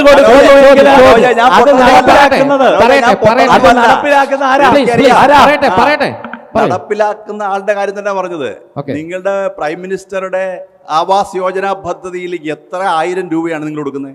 4 ലക്ഷം രൂപയാണ് സ്റ്റേറ്റ് ഗവൺമെന്റിന്റെ കോൺട്രിബ്യൂഷൻ. അപ്പോൾ ഇവിടുത്തെ ഇലക്ഷനെ കുറിച്ച് പറയുമ്പോൾ ബീഹാറിലെ ഇലക്ഷനെ കുറിച്ച് പറയരുതെന്ന് പറഞ്ഞു. ബീഹാറിനെ കുറിച്ച് പറയും. ബീഹാർ എന്താ ഇന്ത്യയിലല്ലേ? കേരളം ഇന്ത്യയിലല്ലേ? ചോദ്യം അതാ പറയുന്നത്. ജലജീവൻ പദ്ധതി നടപ്പിലാക്കേണ്ട ഇത് എക്സിക്യൂട്ട് ചെയ്യേണ്ടത് കേരള വാട്ടർ അതോറിറ്റിയാന്ന് പറയുന്നുണ്ട് അവർ. അതുപോലെ തന്നെ ഈ എക്സിക്യൂട്ട് ചെയ്യേണ്ട ആൾക്കാർ നടത്തേണ്ട കാര്യങ്ങൾ നടത്തിയിട്ടുണ്ട്. ഞാനിവിടെ വരുമ്പം ഞാൻ താമസിക്കുന്ന സ്ഥലത്തില്ലാതൊരു സംഗതിയാണ് വെള്ളം, ജലക്ഷാമം. 450 കുടിവെള്ള, അതായത് ഓരോ വീടുകളിലേക്കും കുടിവെള്ളം എത്തിക്കാനായിട്ടുള്ള ജലസംഭരണികളാണ് വാഴൂർ പഞ്ചായത്തിൽ മാത്രം ഇന്ത്യയിലെ ഒരു സംസ്ഥാനത്ത് നടപ്പിലാക്കിയിട്ടില്ല. ഇന്ത്യയിൽ ഒരു സംസ്ഥാനം നടപ്പിലാക്കിയിട്ടില്ല. കേരളത്തിലെ ഒരു പഞ്ചായത്തിലും നടപ്പിലാക്കിയിട്ടില്ല. 450ഓളം കുടിവെള്ളം, അതായത് ഓരോ വീടുകളിലേക്കും വെള്ളം എത്തിക്കാനുള്ള സ്വയം സംഭരണം നടത്താനുള്ള കുടിവെള്ളം 10,000 ലിറ്ററിന്റെ. അതിന് ഗവൺമെന്റിന്റെ കോൺട്രിബ്യൂഷൻ ഉണ്ട്. ഒരു വ്യക്തിക്ക് 10% കൊടുത്താൽ മതി. അതിൻ്റെ 65,000 രൂപ ഉള്ള ഇൻവെസ്റ്റ് ചെയ്യുന്നതിൽ 6,500 രൂപ കിട്ടിയാൽ അടച്ചാൽ മതി. അത് പട്ടികജാതി വിഭാഗക്കാർക്ക് പ്രത്യേക സംവരണം, പട്ടികജാതി ആൾക്കാരോ BPL ഉള്ള ആൾക്കാർ. അപ്പൊ അത്തരത്തില് എവിടെയാണ് ഇനി വികസനം വേണ്ടത്? ഇവിടെ പഞ്ചായത്തിൽ എന്ത് വികസനമാണ് ഇനി വേണ്ടത്? സമഗ്ര വികസനമുണ്ട്. ഒന്നും പറയട്ടെ, ഞാൻ ഇവിടെ പറയട്ടെ. ആരോഗ്യരംഗം. ഞാൻ തമിഴ്നാട്ടിൽ ജോലി ചെയ്തുകൊണ്ടിരുന്ന ആളാണ് 30 വർഷക്കാലം. ഞാൻ ഇവിടുത്തെ ഫാമിലി ഹെൽത്ത് സെന്ററിന് ഞെട്ടിപ്പോയി. കാരണം ഒരു പ്രൈവറ്റ് ഹോസ്പിറ്റലിൽ കിട്ടാവുന്നതിനേക്കാൾ അത്യുത്തമമായ സംവിധാനങ്ങൾ ഏർപ്പെടുത്തിയിട്ടുള്ള ഒരു സിസ്റ്റം ആയിരുന്നുള്ളത് ഫാമിലി ഹെൽത്ത് സെന്ററിൽ. ഒരു വേറെ സംസ്ഥാനത്തും കാണാൻ പറ്റാത്ത കാര്യമാണ്. പിന്നെ എന്ത് വികസനമാണ് വേണ്ടത്? ഇതന്നെ എനിക്ക് പറയാം. ഞാൻ തൃപ്തനാണ്. ഞാൻ മാത്രമല്ല, വാഴൂർ പഞ്ചായത്തിലെ മാത്രമല്ല, കേരളത്തിലെ മുഴുവൻ ജനങ്ങളും തൃപ്തരാണ്. ഈ രാഷ്ട്രീയ പ്രഖ്യാപനമില്ല എന്നൊരിക്കും. UDF പഞ്ചായത്തിന് നൽകിയ ഏറ്റവും വലിയ തടസ്സമാണ് ആ സ്ഥലം വാങ്ങിയതെന്ന് പറയുന്നു.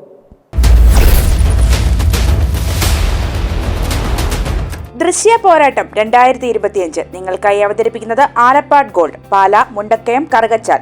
Sponsored by Mary Queen's hospital, 26 mile, Kanjirappally.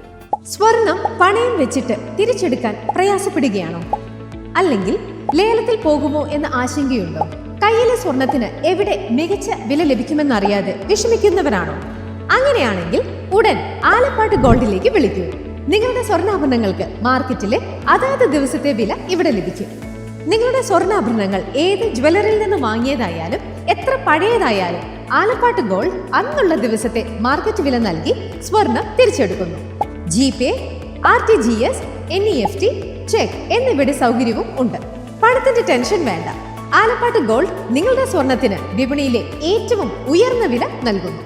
2001 മുതൽ കേരളത്തിലെ നമ്പർ 1 ഓൾഡ് ഗോൾഡ് പർച്ചേസ് ഷോപ്പായ ആലപ്പാട് ഗോൾഡ് സാധാരണക്കാരെ സഹായിക്കാൻ മുന്നിൽ നിന്ന് പ്രവർത്തിക്കുന്നു.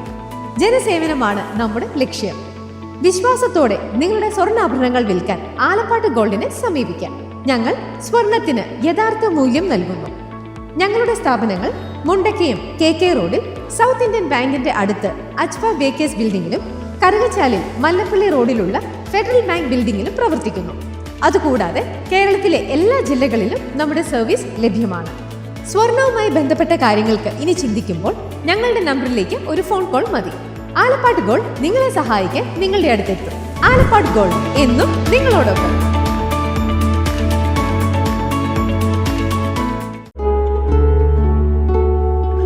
Mother soothes, Mother cares, Mother protects, Mother finds always reason to smile. Mother stands up for you for everything.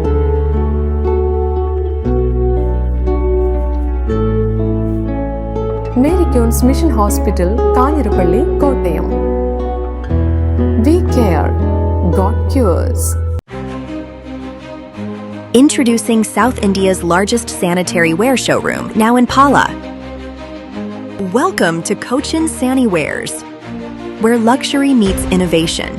Here, every leading sanitary wear brand has its own exclusive space, designed to bring their world to life.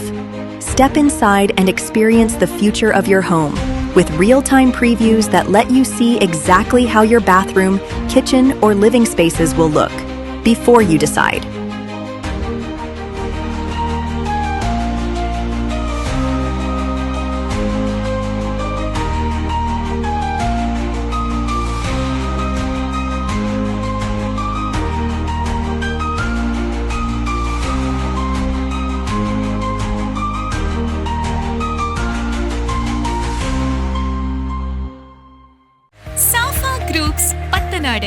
SAFA paints and hardware നിങ്ങൾക്കായി ഒരുക്കുന്നു പ്രമുഖ ബ്രാൻഡുകളുടെ paint ഉൽപ്പന്നങ്ങൾ, glass, plywood, door locks, fittings and hardware ഉൽപ്പന്നങ്ങൾ.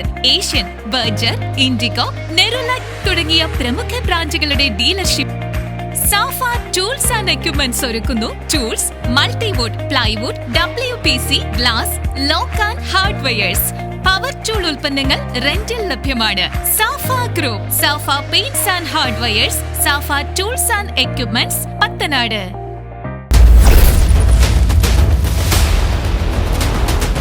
UDF പഞ്ചായത്തിന് നൽകിയ ഏറ്റവും വലിയ തടസ്സമാണ് ആ സ്ഥലം വാങ്ങിയതെന്ന് പറയുന്നു. UDF ശ്മശാനത്തിന് വേണ്ടി ചെയ്തത് ഏറ്റവും വലിയ തെറ്റാണെന്നാണ് BP റജി അടക്കമുള്ളവർ പറയുന്നത്. നിലവിലെ പ്രസിഡന്റ് അതിനോട് യോജിക്കുമെന്ന് എനിക്ക് തോന്നുന്നില്ല. കാരണം അദ്ദേഹത്തിൻ്റെ കാലത്തു കൂടിയാണ് നടപ്പാക്കിയത്. അങ്ങനെയുണ്ടായിരുന്നു എങ്കിൽ, ഇവർക്ക് ഈ കാര്യങ്ങളൊക്കെ വ്യക്തമായിട്ട് അറിയാമായിരുന്നു എങ്കിൽ എന്തുകൊണ്ട് ഈ വാഴൂർ പഞ്ചായത്തിൽ കക്ഷി രാഷ്ട്രീയ ജാതിമത ചിന്തകൾക്ക് അതീതമായി നിന്നുകൊണ്ട് ഈ ശ്മശാനത്തിന് വേണ്ടി പിരിവ് നടത്തി? അന്ന് പറയണ്ടേ ഇത് വെറും തട്ടിപ്പാണ് എന്ന്? അന്നെന്തേ പറയാഞ്ഞത്? അന്ന് ഇവരൊക്കെ കൂടി ഇത് നടത്തിയിട്ട് നടക്കാതെ വന്നപ്പോൾ അത് തട്ടിപ്പ്. പിന്നെ ഇപ്പോഴത്തെ പ്രസിഡന്റ് ഒരു കാര്യം സൂചിപ്പിച്ചു. സെൻട്രൽ ബാങ്കിൽ നിന്ന് 50,000 രൂപ. തെറ്റ്. കാരണം അന്ന് വികസനകാര്യ സ്റ്റാൻഡിംഗ് കമ്മിറ്റി ചെയർമാനായിരുന്നു ഞാൻ. 2 ലക്ഷം രൂപയാണ് അന്ന് ഒരു ഭവന നിർമ്മാണ പദ്ധതിക്ക് വേണ്ടി സെൻട്രൽ ബാങ്കിൽ നിന്ന് ലോൺ എടുത്തത്. 3 വീടുകൾ എൻ്റെ വാർഡിൽ തീർത്തു. 2 ലക്ഷം രൂപ കൊടുത്ത് ബാക്കി പൈസ അവർ ലോൺ എടുക്കുമോ എങ്ങനെയോ ആകട്ടെ. അതുകൊണ്ട് ആ കാര്യത്തിലും തർക്കമുണ്ട്. 2 ലക്ഷം രൂപയാണ് അന്ന് കൊടുത്തത്. പിന്നീട് പറയുവാനുള്ളത്, ബാക്കി ജലജീവൻ്റെയും വാട്ടർ സപ്ലൈയുടെ ഒക്കെ കാര്യങ്ങൾ പറഞ്ഞു. അഭിമാനത്തോടെ UDFൻ്റെ ഭരണകാലത്ത് ചെയ്ത രണ്ട് നേട്ടങ്ങൾ, ഒന്ന് വാഴൂരിലെ നിർധനരായ 12 പേരെ വിവാഹം കഴിപ്പിച്ച് കൊടുക്കുവാൻ അന്നത്തെ UDFൻ്റെ ഭരണസമിതിക്ക് കഴിഞ്ഞു. ഇപ്പോഴത്തെ പ്രസിഡന്റും ശ്രീ VN മനോജും ഞാനും എല്ലാവരും റെജി ഉൾപ്പെടെയുള്ളവർ നേതൃത്വം കൊടുത്തുകൊണ്ട് വളരെ ഭംഗിയായ രീതിയിൽ അത് നടപ്പാക്കാൻ UDFൻ്റെ ഭരണകാലത്ത് കഴിഞ്ഞു എങ്കിൽ അത് ഞങ്ങളുടെ UDFൻ്റെ ഒരു നേട്ടമായി കാണുന്നു. ഓക്കെ, ചോദ്യം ആരോടാണ് ചോദ്യം?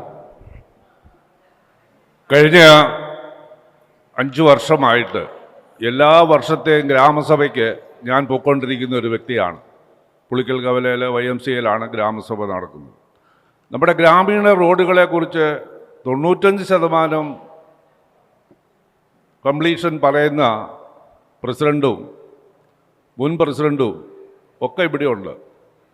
എന്നാൽ ആ ചെല്ലിമറ്റം പൂരാപ്പള്ളി റോഡ് 25 മീറ്റർ മാത്രമേ ഈ പൂരാപ്പള്ളി സൈഡിൽ ചെയ്തിട്ടുള്ളൂ. ബാക്കി സഞ്ചാരയോഗ്യമല്ലാത്ത രീതിയിൽ ഇപ്പോഴും കിടക്കുകയാണ്. ഒരു ബൈക്കോ അല്ലെ ഒരു സൈക്കിളിലോ പോകാൻ യാത്ര യോഗ്യമല്ലാത്ത രീതിയിൽ. എല്ലാ വർഷവും ഗ്രാമസഭയിൽ പറയുമ്പോൾ പറയും അത് ടെൻഡറായിട്ടുണ്ട്, കോൺട്രാക്ടർ പിടിച്ചിട്ടില്ല, കോൺട്രാക്ടർ ആയിട്ടില്ല, കോൺട്രാക്ട് എടുക്കാൻ ആരുമില്ല. പക്ഷേ ആ അവസ്ഥ മാറിയിട്ട് വേറെ എത്രയെല്ലാം റോഡുകളും എവിടെയെല്ലാം ഈ വാഴൂർ പഞ്ചായത്തിൽ കിടക്കുന്നുണ്ട് എന്നുള്ളത് നിഷ്പക്ഷമായിട്ട് എല്ലാവർക്കും അറിയാം. ഓക്കെ, റോഡിൻ്റെ അവസ്ഥയെക്കുറിച്ച് പ്രസിഡന്റ് അല്ലെങ്കിൽ പ്രതിനിധി ഒരു മറുപടി. റോഡുകളുടെ അവസ്ഥയാണ് അദ്ദേഹം സൂചിപ്പിച്ചത്. അത് എന്ന് നന്നാക്കാനായിട്ട് സാധിക്കും? വാഴൂർ ഗ്രാമപഞ്ചായത്തിലെ നല്ലൊരു ശതമാനം ഗ്രാമീണ റോഡുകളും ഗതാഗത യോഗ്യമാക്കിയിട്ടുണ്ടെന്ന് തന്നെയാണ് ഞങ്ങളുടെ ഉറച്ച വിശ്വാസം. ഒരു 10% റോഡുകൾ സ്വാഭാവികമായും അതിൻ്റെ കാലപ്പഴക്കത്താലൊക്കെ എന്തെങ്കിലുമൊക്കെ ബുദ്ധിമുട്ട് അനുഭവിക്കുന്നുണ്ട് എന്നുള്ളത് വസ്തുതയാണ്. നമ്മളുടെ ഗ്രാമപഞ്ചായത്തിൽ റോഡ് വികസനവുമായി ബന്ധപ്പെട്ട് ഫണ്ട് വീതം വയ്ക്കുമ്പോൾ യാതൊരു രാഷ്ട്രീയ വിവേചനവും കാണിക്കാറില്ല. അതാത് മെമ്പർമാർ ഗ്രാമസഭകളിൽ വരുന്ന നിർദ്ദേശത്തെ ക്രോഡീകരിച്ചുകൊണ്ട് പഞ്ചായത്ത് ഭരണസമിതി യോഗത്തിൽ അത് അവതരിപ്പിക്കുമ്പോൾ ഏറ്റവും കൂടുതൽ തകർന്നു കിടക്കുന്ന വാർഡിലെ റോഡുകൾക്ക് മുൻഗണന നൽകി കൂടുതൽ പണം പോലും അനുവദിച്ചുകൊണ്ടാണ് നമ്മൾ പദ്ധതിയുമായിട്ട് മുന്നോട്ട് പോകുന്നത്. അദ്ദേഹം സൂചിപ്പിച്ച റോഡിന്റെ അവസ്ഥയിലെ കാര്യങ്ങൾ അന്വേഷിച്ച് തീർച്ചയായിട്ടും അവിടെ ഏതെങ്കിലും തരത്തിലുള്ള കുറവ് സംഭവിച്ചിട്ടുണ്ടെങ്കിൽ അത് ആ വാർഡിനെ പ്രതിനിധീകരിക്കുന്ന ജനപ്രതിനിധി അത് സംബന്ധിച്ചുള്ള കൃത്യമായ വിവരം ഗ്രാമപഞ്ചായത്ത് തലത്തിൽ ഉന്നയിക്കാതിരുന്നത് കൊണ്ടാണ് എന്നാണ് സംബന്ധിച്ചുള്ളത്. ഓക്കെ, ജനപ്രതിനിധിയുടെ ശ്രദ്ധയിൽപ്പെടുത്തിയിരുന്നോ? ടെൻഡറായിട്ടുണ്ടെന്നാണ് പറഞ്ഞത്. കഴിഞ്ഞ ഗ്രാമസഭയിലും തോമസ് വെട്ടുവേലി സാർ അവിടെ ഉണ്ടായിരുന്നു. ആ സഭയിൽ ഞാൻ എഴുന്നേറ്റ് നിന്ന് ഈ കാര്യങ്ങളെപ്പറ്റി സംസാരിച്ചതാണ്. അപ്പം ടെൻഡറായിട്ടില്ല എന്ന് പറയുന്നതും സാങ്കേതികമായ തടസ്സമുണ്ടെന്ന് പറയുന്നതുമായിട്ട് ഞാൻ യോജിക്കുന്നില്ല. ഓക്കെ, അതിൽ പ്രസിഡന്റ് ഒരു നടപടി സ്വീകരിക്കുമല്ലോ അല്ലേ? പറഞ്ഞു. ആ റോഡ് ടെൻഡർ ആയിരിക്കുന്നതാണ്. പിന്നെ ആ റോഡിന്റെ ഇറങ്ങുന്ന ഭാഗത്ത് കഴിഞ്ഞ വർഷം ഫണ്ട് വെച്ച് GB ഓടിപ്പാറയുടെ ഫണ്ട് വെച്ച് ചെയ്തതാണ്. ഓക്കെ, പിന്നെ ഈ പറഞ്ഞ പോലെ ഫണ്ടിന്റെ അഭാവം വളരെയധികം ഉണ്ട്. ഒരു വാർഡിൽ എത്രത്തോളം റോഡുകളുണ്ട്, അപ്പോൾ ആ റോഡുകളെല്ലാം പൂർത്തീകരിക്കാൻ സാധിച്ചിട്ട് തന്നെ ആ 15ാം വാർഡിൽ തന്നെ ഒരു 90% റോഡുകൾ ക്ലിയർ ആണ്. പിന്നെ ഇദ്ദേഹം പറഞ്ഞ ആ സൈഡ് അത് ആദ്യം ഇറങ്ങുന്ന ഭാഗത്ത് ചെയ്തിട്ടുണ്ട്, ബാക്കി ഉടനെ ഫണ്ട് വെച്ചിട്ടുള്ളതാണ്. വെച്ചിട്ടുള്ളതാണ്. ഓക്കെ, ശരി. ഇവിടെ ചോദ്യം ആരോടാണ് ചോദ്യം? ചോദിച്ചോ. ഏറ്റവും ബഹുമാനപ്പെട്ട നമ്മുടെ കോൺഗ്രസ് പ്രതിനിധി രവിചേട്ടൻ പറഞ്ഞതാണ് മറുപടി. നമ്മൾ അന്ന് സമൂഹ വിവാഹം നടത്തി. അന്ന് എല്ലാവരും ഇപ്പം നമ്മുടെ 3 പേരും മനോജ് മെമ്പർ അടക്കം ഉണ്ടായിരുന്ന ഒരു കാലഘട്ടത്തിലാണ്. അന്ന് കുടുംബശ്രീയാണ് ഏറ്റെടുത്ത് എനിക്ക് മനസ്സിലാക്കാൻ സാധിച്ചത്. എനിക്ക് മുൻപുണ്ടായിരുന്ന കുടുംബശ്രീയുടെ ചെയർപേഴ്സൺ ഉൾപ്പെടുന്ന അവർ കുടുംബശ്രീ അംഗങ്ങളിൽ നിന്ന് പിരിവ് അല്ലെങ്കിൽ അവരെ സഹായിക്കാൻ വേണ്ടി എടുത്താണ് അന്ന് വിവാഹം നടത്തിയത്. അല്ലാതെ അതുപോലെ ഒരു കാര്യം കൂടെ, ഇപ്പം ബഹുമാനപ്പെട്ട ഇത് പറഞ്ഞു, രാഷ്ട്രീയവൽക്കരിച്ചു കുടുംബശ്രീ രാഷ്ട്രീയം. എന്നാൽ ഇന്നും ഒരു രാഷ്ട്രീയവൽക്കരണവും ഇല്ല. കുടുംബശ്രീ പൂർണ്ണമായിട്ട് തന്നെ മൊത്തത്തിൽ എല്ലാവരെയും ഒന്നിച്ചു കൊണ്ടുപോയിക്കൊണ്ടാണ് ഇരിക്കുന്നത്. അതും കൂടെ. ഓക്കെ, അവിടെ ഒരു സമൂഹ വിഭാഗത്തിന്റെ കാര്യം പറഞ്ഞിരുന്നു. അത് കുടുംബശ്രീ അംഗങ്ങളാണ് നടപ്പിലാക്കിയതെന്ന് പറയുന്നു. ഈ സമൂഹ വിവാഹം രാഷ്ട്രീയ പാർട്ടികൾ നടപ്പാക്കിയെന്ന് ഞാൻ പറഞ്ഞില്ല. കുടുംബശ്രീയുടെ നേതൃത്വത്തിൽ നമ്മൾ നേതൃത്വം കൊടുത്താണ് ഞങ്ങൾ നടത്തിയത്. എല്ലാ കുടുംബശ്രീ അംഗങ്ങളും അതിൽ ആയിക്കോട്ടെ, ശരി, ഏതായാലും ഭരണസമിതിയിലെ ഏറ്റവും വലിയ പ്രവർത്തനങ്ങളിൽ ഒന്നായിരുന്നു ആ സമൂഹം എന്നാണ് പറഞ്ഞത്. ഞാൻ പറഞ്ഞോളൂ, അത് ഞാൻ പറഞ്ഞ കാര്യം തന്നെയാ. നിങ്ങൾ ആരും കുടുംബശ്രീ അംഗങ്ങൾ ആരും സഹകരിച്ചില്ല എന്ന് ഞാൻ പറഞ്ഞില്ല. മുഴുവൻ യുഡിഎഫിന്റെ ഭരണകാലത്ത് നേതൃത്വം കൊടുത്ത് നടപ്പാക്കിയ ഒരു പദ്ധതി എന്നേ ഞാൻ പറഞ്ഞു. ഓക്കെ, മറ്റൊരു കാര്യം ചോദിച്ചത് കുടുംബശ്രീക്കാരെല്ലാം LDFന് പിന്തുണയാണ്, അല്ലെങ്കിൽ ആ രീതിയിൽ സംസാരിച്ചിരുന്നു. പ്രിയപ്പെട്ട CDSന്റെ ചെയർപേഴ്സണ് ഇപ്പോഴും ഒരു കാര്യം പറഞ്ഞില്ലേ, രാഷ്ട്രീയവൽക്കരിച്ചിട്ടില്ല. ഓക്കെ, അദ്ദേഹം പറഞ്ഞത് ഞാൻ അംഗീകരിക്കുന്നു. ഒപ്പം അദ്ദേഹം ഒരു കാര്യം കൂടി ശ്രദ്ധിക്കണം. സീറ്റിന് വേണ്ടി ഇടതുപക്ഷ ജനാധിപത്യ മുന്നണിയുടെ മത്സരിക്കുന്നതിന് വേണ്ടി CDSന്റെ ചെയർപേഴ്സൺ അടക്കം പലരും ഇന്ന് മത്സരിക്കുന്നുണ്ട്. അതുകൊണ്ട് രാഷ്ട്രീയമില്ല എന്ന് പറയണ്ട എന്നേ ഞാൻ പറഞ്ഞുള്ളൂ. അല്ലല്ല, ബഹുമാനപ്പെട്ട UDFന്റെ പ്രതിനിധിക്ക് രാഷ്ട്രീയം കൃത്യമായി പറയാനില്ലാത്തതുകൊണ്ട് വ്യക്തിപരമായ ആക്ഷേപം ഉന്നയിക്കുന്നത് വളരെ മോശമായിട്ടുള്ള അവസ്ഥയാണ്, വളരെ കഷ്ടമാണ്. ഒരാളൊരു സംവാദത്തിൽ പങ്കെടുക്കാൻ കൃത്യമായ ധാരണയോടുകൂടി രാഷ്ട്രീയം പറയാൻ പറഞ്ഞു. വ്യക്തിപരമായിട്ടുള്ള ആക്ഷേപങ്ങൾ ഒരു കാരണവശാലും. എനിക്ക് മുൻ പ്രസിഡന്റ് VP റജീറാണ് ചോദിക്കാനുള്ളത്. നമ്മുടെ ഈ പഞ്ചായത്തിൻ്റെ കഴിഞ്ഞ ഭരണകാലത്തിനകത്ത് യുവജന രംഗത്ത് എന്ത് നൂതന പദ്ധതികൾ ആസൂത്രണം ചെയ്യാൻ സാധിച്ചു? പൊതുജനങ്ങൾക്ക് ഉപകാരപ്പെടുന്ന ഏതൊക്കെ നൂതന പദ്ധതികൾ ആസൂത്രണം ചെയ്യാൻ സാധിച്ചു, നടപ്പിലാക്കാൻ സാധിച്ചു എന്ന് വിശദീകരിക്കാമോ? വാഴൂർ ഗ്രാമപഞ്ചായത്ത് ഭരണസമിതി നമ്മുടെ സംസ്ഥാനത്തിന് തന്നെ മാതൃകയാക്കാവുന്ന നിരവധിയായിട്ടുള്ള നൂതനമായ പദ്ധതികൾ ഏറ്റെടുത്തിട്ടുണ്ടെന്നാണ് ഞങ്ങളുടെ വിശ്വാസം. ഓക്കെ, പ്രത്യേകിച്ചും യുവജന രംഗവുമായി ബന്ധപ്പെട്ട് നമ്മളുടെ നാട്ടിൽ ഇന്നേ വരെ സ്വകാര്യ ടർഫുകളും ഷട്ടിൽ കോർട്ടുകളുമാണ് നിലവിലുണ്ടായിരുന്നത്. പക്ഷേ ഗ്രാമപഞ്ചായത്ത് നേതൃത്വം നൽകി നിലവിൽ 2 ഇൻഡോർ ഷട്ടിൽ കോർട്ടുകളുടെ നിർമ്മാണം ഗ്രാമപഞ്ചായത്ത് പ്രദേശത്ത് പൂർത്തിയാക്കിയിട്ടുണ്ട്. അതുകൂടാതെ സംസ്ഥാന സർക്കാരിൻ്റെ ധനസഹായത്തോടുകൂടി ബഹുമാന്യമായിട്ടുള്ള കാഞ്ഞിരപ്പള്ളി MLA ഡോക്ടർ M ജയരാജിൻ്റെ സഹായത്തോടുകൂടി പുളിക്കൽ കവല മൈതാനത്ത് 2 കോടിയിലധികം രൂപ മുടക്കിയുള്ള വോളിബോൾ കം ഇൻഡോർ ഷട്ടിൽ കോർട്ടിൻ്റെ നിർമ്മാണം ഇപ്പോൾ അതിൻ്റെ പൂർണ്ണതയിലേക്ക് എത്തിക്കൊണ്ടിരിക്കുകയാണ്. ചാമ്പാലിലെ സ്റ്റേഡിയം ഏറ്റവും നല്ല നിലയ്ക്ക് ഒരു നവീകരിക്കുന്നതിൻ്റെ പ്രാഥമിക പ്രവർത്തനങ്ങൾ പൂർത്തിയാക്കാൻ നമുക്ക് കഴിഞ്ഞു. ഇപ്പോൾ നമ്മൾ നിൽക്കുന്നതിന് 10 മീറ്റർ അപ്പുറത്താണ് ഏറ്റവും മാതൃകാപരമായ നിലയിൽ പ്രവർത്തിക്കുന്ന വനിതകളുടെ ജിംനേഷ്യം. പറ്റുമെങ്കിൽ നിങ്ങൾ ഇത് ഷൂട്ടിങ്ങിന് ശേഷം ഒന്ന് സന്ദർശിച്ചിട്ട് പോകണമെന്ന് കൂടി അഭ്യർത്ഥിക്കുകയാണ്. ജില്ലയിലെ തന്നെ സ്വകാര്യ ജിംനേഷ്യങ്ങളെക്കാൾ ഉപരിയായി ആധുനിക രീതിയിൽ പണി കഴിപ്പിച്ചിരിക്കുന്ന ഒരു വനിതാ ഫിറ്റ്നസ് സെൻറ്റർ നമുക്കുണ്ട്. അതോടൊപ്പം തന്നെ വയോജനങ്ങളുടെ വിനോദയാത്ര നമ്മളുടെ 2 വർഷമായിട്ട് ഇപ്പോൾ നമ്മൾ 500-ലധികം വയോജനങ്ങളുമായിട്ട് വാഗമൺ കാണുന്നതിനും കൊച്ചി മെട്രോ റെയിൽ കാണുന്നതിനും കൊച്ചി വാട്ടർ മെട്രോ കാണുന്നതിനും ഒക്കെ ആയിട്ടുള്ള സംഘടിപ്പിച്ച വയോജനങ്ങളുടെ വിനോദയാത്ര ഏറ്റവും നൂതനമായിട്ടുള്ള പദ്ധതിയാണ്. അങ്ങനെ നിരവധി നൂതന പദ്ധതികൾ ഏറ്റെടുപ്പ്, പ്ലാവ് ഗ്രാമം, കേരഗ്രാമം, ക്ഷീരഗ്രാമം അടക്കമുള്ള നിരവധി നൂതന പദ്ധതികൾ ഏറ്റെടുപ്പ് നടപ്പിലാക്കാൻ നമുക്ക് കഴിഞ്ഞിട്ടുണ്ട്. യുവജനങ്ങളുമായിട്ട് ബന്ധപ്പെട്ടുകൊണ്ട് 2 ഷട്ടിൽ കോർട്ടുകൾ നിർമ്മിച്ചു, അല്ലെങ്കിൽ പുളിക്കൽ കവലയിൽ ഒരു കോർട്ട് നിർമ്മിച്ചു എന്നൊക്കെ പ്രിയപ്പെട്ട റജി സൂചിപ്പിച്ചു. കേരളത്തിലെ ഏറ്റവും വലിയ കേരളോത്സവം നടന്നുകൊണ്ടിരുന്ന പഞ്ചായത്താണ് വാഴൂർ. യുവജനങ്ങളും വനിതകളും യുവാക്കളും അടക്കമുള്ളവർ വ്യത്യസ്ത മേഖലകളിൽ അവരുടെ കഴിവ് തെളിയിച്ചുകൊണ്ടിരുന്ന ആ കേരളോത്സവം ഇന്ന് വാഴൂർ പഞ്ചായത്തിൽ എത്ര നാളായിട്ട് അതിൻ്റെതായ അർത്ഥത്തിൽ നടക്കുന്നുണ്ട് എന്ന് കേരളോത്സവ പദ്ധതി ഇവിടെ സംസ്ഥാന തലത്തിൽ തന്നെ നടക്കുന്നുണ്ടെന്ന് പറയുന്നത്. സംസ്ഥാന തലത്തിൽ തന്നെ ഏറ്റവും കൂടുതൽ പോയിന്റുകൾ നേടി ഏറ്റവും കൂടുതൽ വിജയികളെ സമ്മാനിച്ചിരുന്ന പഞ്ചായത്ത് വാഴൂർ പഞ്ചായത്ത്. അതിനു വേണ്ടിയിട്ടുള്ള യുവജനങ്ങൾക്ക് വേണ്ടിയിട്ടുള്ള വലിയ പരിപാടികൾ ആവിഷ്കരിച്ച് അവരെ തയ്യാറാക്കി കൊണ്ടുവന്ന് മത്സരം നടത്തി ബ്ലോക്കിൽ ഏറ്റവും മികച്ച പഞ്ചായത്തായി മാറിയിട്ടുണ്ട്, ജില്ലയിൽ ഏറ്റവും മികച്ച പഞ്ചായത്തായി മാറിയിട്ടുണ്ട്. പക്ഷെങ്കിൽ ഇപ്പോൾ കേരളോത്സവത്തിന്റെ സ്ഥിതി എന്താണ്? അടുത്ത ചോദ്യം ആരോടാണ്? ഭരണസമിതി അംഗങ്ങളോടാണ് ചോദിക്കാനുള്ളത്. ഒന്ന്, പൊതുവായ ശ്മശാനത്തിൻ്റെ കാര്യം ഇവിടെ സൂചിപ്പിച്ചു. എന്നാൽ ഒരു ഭരണസമിതി UDFൻ്റെ നേതൃത്വത്തിലുള്ള ഒരു ഭരണസമിതി കൊണ്ടുവന്ന ശ്മശാനമായതുകൊണ്ട് അത് നടപ്പാകുന്നുള്ളൊരു മുൻവിധിയോടെയാണ് ഇപ്പോഴത്തെ ഭരണസമിതി മുന്നോട്ട് പോയത് എന്ന് ഒരു സംശയമുണ്ട്.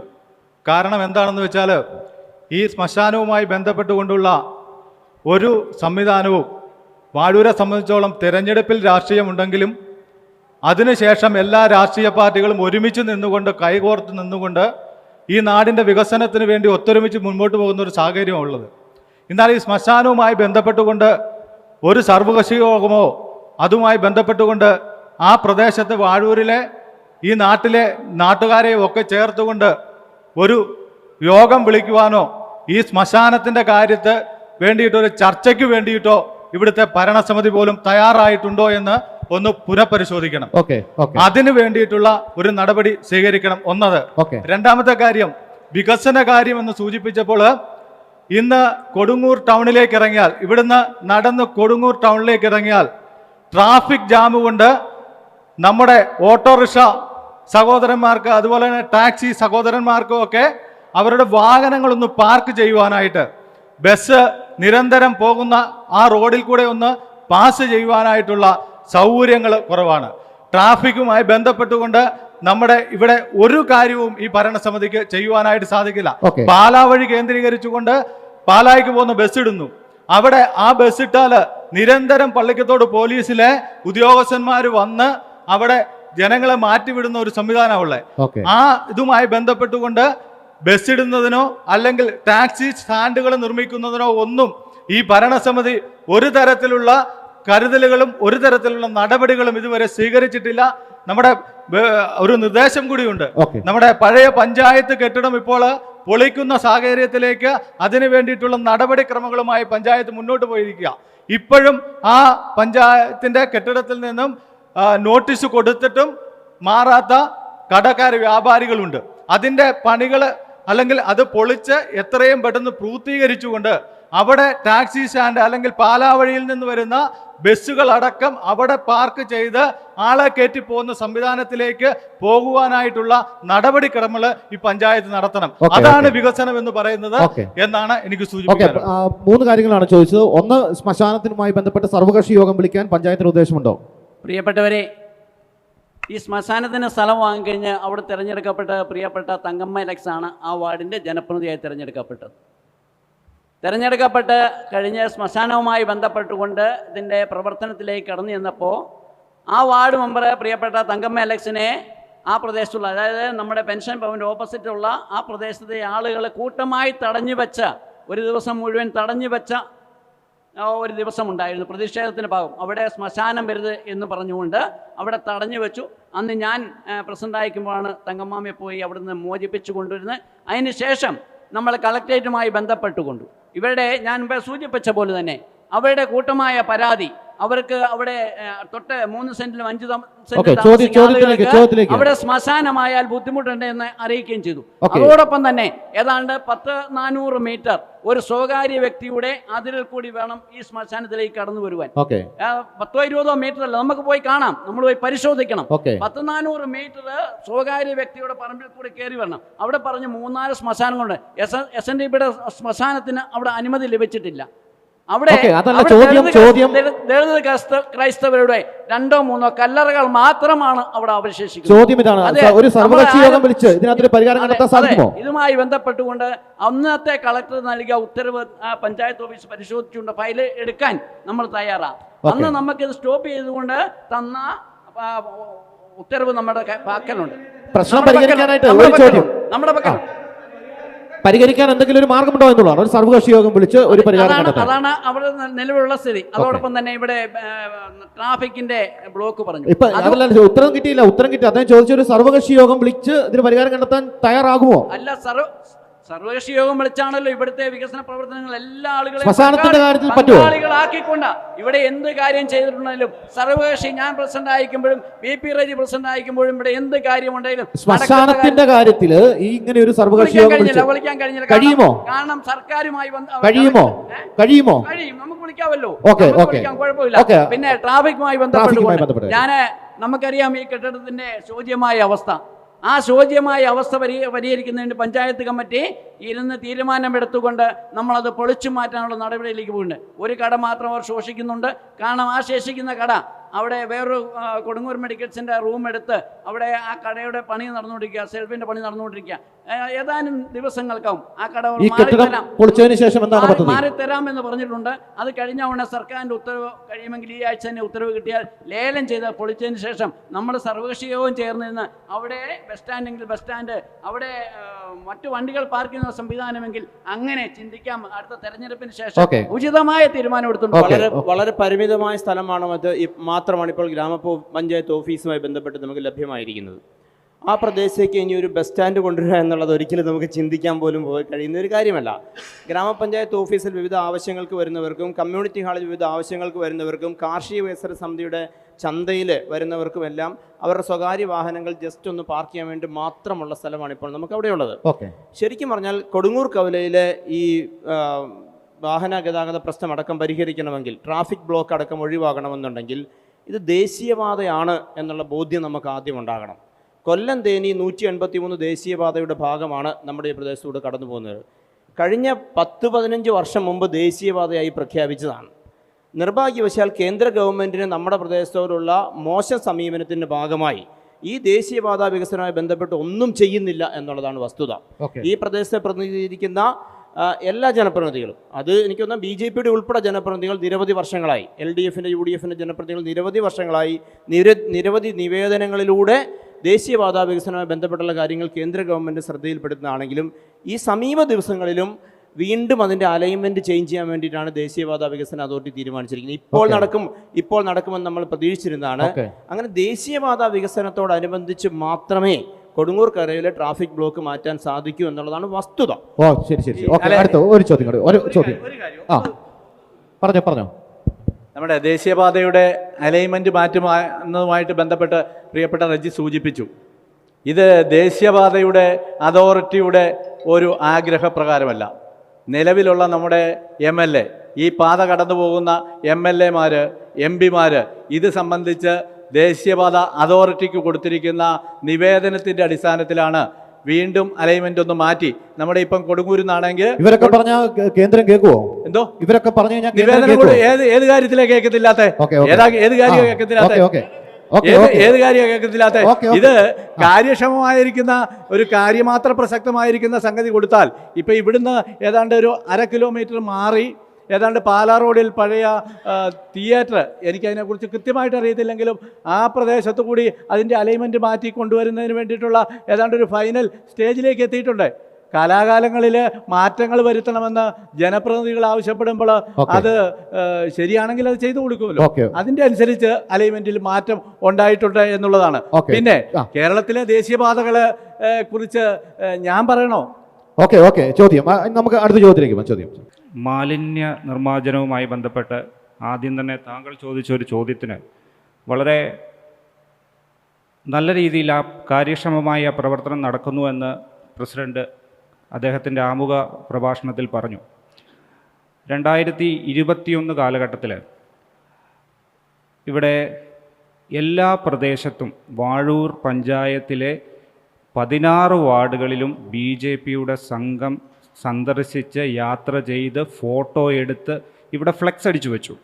ഈ പഞ്ചായത്ത് ഓഫീസിന് മുമ്പിൽ എവിടെയൊക്കെ മാലിന്യം കുന്നുകൂടി കിടപ്പുണ്ടായെന്ന്. അതിനുശേഷം ഏറ്റവും കൂടുതൽ മാലിന്യം കൂട്ടിയിട്ടിരുന്നത് ഇവിടെ നമ്മൾ ഈ കമ്മ്യൂണിറ്റി ഹാളിന് അങ്ങോട്ട് ഇറങ്ങി വരുന്ന സ്ഥലത്താണ്. ആ പ്രശ്നം നമ്മൾ അവതരിപ്പിച്ച് കഴിഞ്ഞ് 2 ആഴ്ച കഴിഞ്ഞപ്പോഴേക്കും അത് എടുത്തുകൊണ്ട് പോയി. അപ്പോൾ പ്രസിഡൻറ്റുമായി അന്നത്തെ പ്രസിഡൻറ്റുമായി സംസാരിച്ചപ്പോൾ ക്ലീൻ കേരള മിഷൻ്റെ വണ്ടികൾ വരാൻ താമസിക്കുന്നത് കൊണ്ടാണ് ഇതിങ്ങനെ കുന്നുകൂടി കിടക്കുന്നതെന്ന് പറഞ്ഞു. അതിനുശേഷം പിന്നെ കുറേ നാൾ ഇതിങ്ങനെ എടുത്തു കൊണ്ടുപോയി. പിന്നെ നമ്മുടെ മൃഗാശുപത്രിയുടെ അവിടെ ചെന്ന് കഴിഞ്ഞാൽ ഒരുപാട് മാലിന്യം അവിടെ കൂടി കിടക്കുന്ന കാണാം. ഇവിടെ എല്ലാ തിങ്കളാഴ്ചയും കാർഷിക ചന്ത പ്രവർത്തിക്കുന്നുണ്ട്. ഈ കാർഷിക ചന്തയോട് ചേർന്നിട്ടാണ് ഈ മാലിന്യം ഇവിടെ കൂട്ടിയിട്ടിരിക്കുന്നത്. അപ്പം ചന്ത ഏതാണ്, മാലിന്യ കൂമ്പാരം ഏതാണെന്ന് അറിയാൻ മേലാത്ത വിധത്തിൽ ഇവിടെ ഉണ്ട്. ഞാനൊരു ദിവസം പ്രസിഡൻറ്റിനെ പേഴ്സണലായിട്ട് കാണുവാൻ വേണ്ടി വന്ന സമയത്ത് ഒന്ന് തിരിഞ്ഞു നോക്കൂ എന്ന് ഞാൻ പറഞ്ഞു. അപ്പോൾ തിരിഞ്ഞു നോക്കിയപ്പോൾ ഇതിങ്ങനെ കിടപ്പുണ്ട്. എപ്പോഴും ഫോട്ടോ എടുത്ത് ഇടുന്നത് രാഷ്ട്രീയ മാന്യതയല്ലാത്തത് കൊണ്ടും നമ്മളൊക്കെ നല്ല ബന്ധത്തിൽ പോകുന്നത് കൊണ്ടും ഇതിൽ നിങ്ങളൊരു പരിഹാരം കാണണമെന്ന് പറഞ്ഞു. അപ്പോൾ തന്നെ അദ്ദേഹം സെക്രട്ടറിയെ വിളിച്ചു. അടുത്ത ദിവസം അത് നീക്കി. വീണ്ടും അവിടെ ആ കൂമ്പാരം തന്നെ കൂടുന്നു. ഇവിടെ ചില ദിവസങ്ങളിൽ ഭക്ഷണം പാചകം ചെയ്യാൻ വേണ്ടി ചില ആൾക്കാർക്ക് ഇത് കൊടുക്കുന്നുണ്ട്. ഈ സ്ഥലം ഈ കമ്മ്യൂണിറ്റി ഹാളിൻ്റെ പരിസരത്ത്. ഇവിടെ നിങ്ങൾ നോക്കൂ, ഇവിടെ ഈ ക്യാമറ ജനലൊന്ന് തുറന്നിട്ട് ക്യാമറ വെക്കൂ, അവിടെയാണ് മാലിന്യം കുന്നുകൂടി കിടക്കുന്നത്. അപ്പോൾ കാർഷിക ചന്തയുടെ അടുത്ത് മാലിന്യം കൂട്ടിയിടുന്നു. ഭക്ഷണം പാചകം ചെയ്യുന്നില്ലെങ്കിൽ തന്നെ ഭക്ഷണം കൊണ്ടുവെക്കുന്ന സ്ഥലത്ത് മാലിന്യം കൂട്ടിയിടുന്നു. ഇവിടെ എല്ലാ കടകളിലും കയറി ഹെൽത്തുകാർ പരിശോധിക്കുമ്പം എന്തുകൊണ്ടാണ് ഈ കാർഷിക ചന്തയിലേക്ക് അവർ വരാത്തത്? തിങ്കളാഴ്ച രാവിലെ 7 മണിക്ക് ഇപ്പം ഇല്ല, പക്ഷേ ഒരു 15 ദിവസം മുമ്പാണ് ഇവിടെ നിന്ന് എടുത്തുകൊണ്ട് പോയത്. അതുകൊണ്ട് മാലിന്യം എന്ന് പറയുന്നത് ഒരു കാര്യം കൂടെ ഞാൻ പറയാം. ഞാൻ താമസിക്കുന്നത് ഗവൺമെൻറ് പ്രസിൻ്റെ അവിടെയാണ്. ഗവൺമെൻറ് പ്രസിൻ്റെ മുമ്പിൽ ഗവൺമെൻറ് പ്രസ് എന്നെഴുതിയിരിക്കുന്ന ബോർഡിൻ്റെ സൈഡിലായിട്ട് ഈ മാലിന്യം 1 ചാക്ക് 2 ചാക്ക് 3 ചാക്കായിട്ട് ഇങ്ങനെ 1 2 3 ഇങ്ങനെ കൂട്ടിയിട്ടിരിക്കുക. എൻ്റെ ഫോട്ടോ ഉണ്ട്, ഇപ്പോൾ കയ്യിലില്ല, അത് പോയി. അപ്പം അവിടെ ഗവൺമെൻറ് പ്രസ് കേരള എന്നെഴുതിയതിൻ്റെ അടിയിൽ മുഴുവൻ മാലിന്യമാണ്. അവിടെ തേക്കടിയിൽ നിന്നും കുമരകത്തേക്ക് പോകുന്ന ആലപ്പുഴയിലേക്ക് പോകുന്ന വിനോദസഞ്ചാരികൾ അവിടെ കൊണ്ട് വണ്ടി നിർത്തി അവിടെ ഒരു കടയിൽ നിന്ന് വെള്ളം കുടിക്കുമ്പോൾ അവരിതിൻ്റെ ഫോട്ടോ എടുക്കുന്നത് ഞാൻ കണ്ടിട്ടുണ്ട്. അതുകൊണ്ട് വാഴൂർ ഗ്രാമപഞ്ചായത്തിലെ മാലിന്യ നിർമ്മാർജ്ജനം 100% പരാജയമാണ്. വസ്തുതകൾ വെച്ചാണ് ഞാൻ പറഞ്ഞത്, അല്ലാതെ ചുമ്മാ പടപ്പത്തല്ലല്ലോ പറഞ്ഞ 1 2 3 പോയിന്റ് ഉണ്ട്. മറുപടി പറയും പ്രസിഡന്റ്. അത് പറഞ്ഞതിനകത്ത് എന്തുമാത്രം കാര്യങ്ങളുണ്ട്. മാലിന്യ സംസ്കരണവുമായി ബന്ധപ്പെട്ടുകൊണ്ട് കോട്ടയം ജില്ലയിൽ ഏറ്റവും നല്ല രീതിയിൽ പ്രവർത്തിക്കുന്ന ഒരു പഞ്ചായത്ത് വാഴൂർ ഗ്രാമപഞ്ചായത്താണ്. നമുക്കറിയാം ഇത് കളയത്, അതായത് നമ്മുടെ ഹരിതകർമ്മസേനയുടെ പ്രിയപ്പെട്ട സഹോദരിമാർ ചാക്കിനകത്ത് ബണ്ടിലാക്കി ഇത് അതാത് വാർഡുകളിലെ അവർക്ക് വാഹനത്തിൽ കയറ്റാൻ പറ്റുന്ന സൗകര്യത്തിനകത്ത് അവിടെ വെക്കും. അത് കഴിഞ്ഞ് പിറ്റേ ദിവസത്തെ സാധനവും കൂടി നമുക്ക് തനതായ വണ്ടിയുണ്ട്, ആ വണ്ടിയിലാണ് ആ സാധനം ഇവിടെ. ഇതൊരു MCF ആണ്, ഇത് നമ്മുടെ ഒരു MCF ആണ്. പുളിക്കക്കവല നമ്മുടെ കൃഷിഭവൻ്റെ മേളൊരു MCF ഉണ്ട്, നമ്മുടെ വെറ്റിനറി ഹോസ്പിറ്റലിൻ്റെ അവിടെ MCF ഉണ്ട്. ഇത് MCFകളിൽ കൊണ്ടുവന്ന് വെച്ചിട്ട് ക്ലീൻ കേരളയാണ് ഇത് ലോഡായി പോകേണ്ടത്. നമുക്ക് അല്പം, അതായത് 1/2 ലോഡോ 1/4 ലോഡോ ആയി നമുക്ക് കയറ്റി വിടാൻ കഴിയില്ല. കാരണം ഇത് മാലിന്യ കൂമ്പാരമല്ല, ഇത് ചാക്കിനകത്താക്കി, ഇപ്പം ഇവിടെ പരിശോധിക്കാം, ചാക്കിനകത്താക്കി കഴുകി വരുന്ന സാധനം ചാക്കിനകത്താക്കി ബണ്ടിലാക്കി വെച്ച്, അതാരായാലും ഞാനായാലും പ്രിയപ്പെട്ട ഹരിച്ചേട്ടനാണേലും ഇതിങ്ങനെ നമുക്ക് ചെയ്യാൻ കഴിയുള്ളൂ. അത് തിരിച്ചറിയണം. ഇത് ചാക്കിനകത്താക്കി കൊണ്ടുവരുന്ന സാധനം ഒരു ലോഡ് കയറണമെങ്കിൽ ടണ്ണ് കണക്കിന് സാധനം വേണം, ഒരു ലോഡായി പോകണം.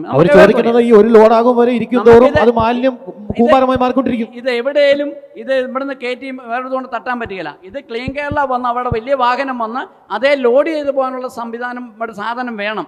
എങ്കിൽ മാത്രമേ ഇപ്പോൾ 1/2 ലോഡായിട്ട് ഇവിടുന്ന് കയറ്റിവിടാൻ പറ്റിയില്ല. അത് പഞ്ചായത്തിന് ഇതെല്ലാം കാര്യക്ഷമമായി സൂക്ഷിക്കാൻ ഒരു സ്ഥലം കണ്ടെത്താനായിട്ട് സാധിക്കുമോ? നമ്മൾ അതിനുവേണ്ടി വാടകയ്ക്ക് സ്ഥലം പരസ്യം ചെയ്താൽ നമുക്ക് അതിനാവശ്യമായ സ്ഥലം ക്രമീകരിക്കുന്നുണ്ട്.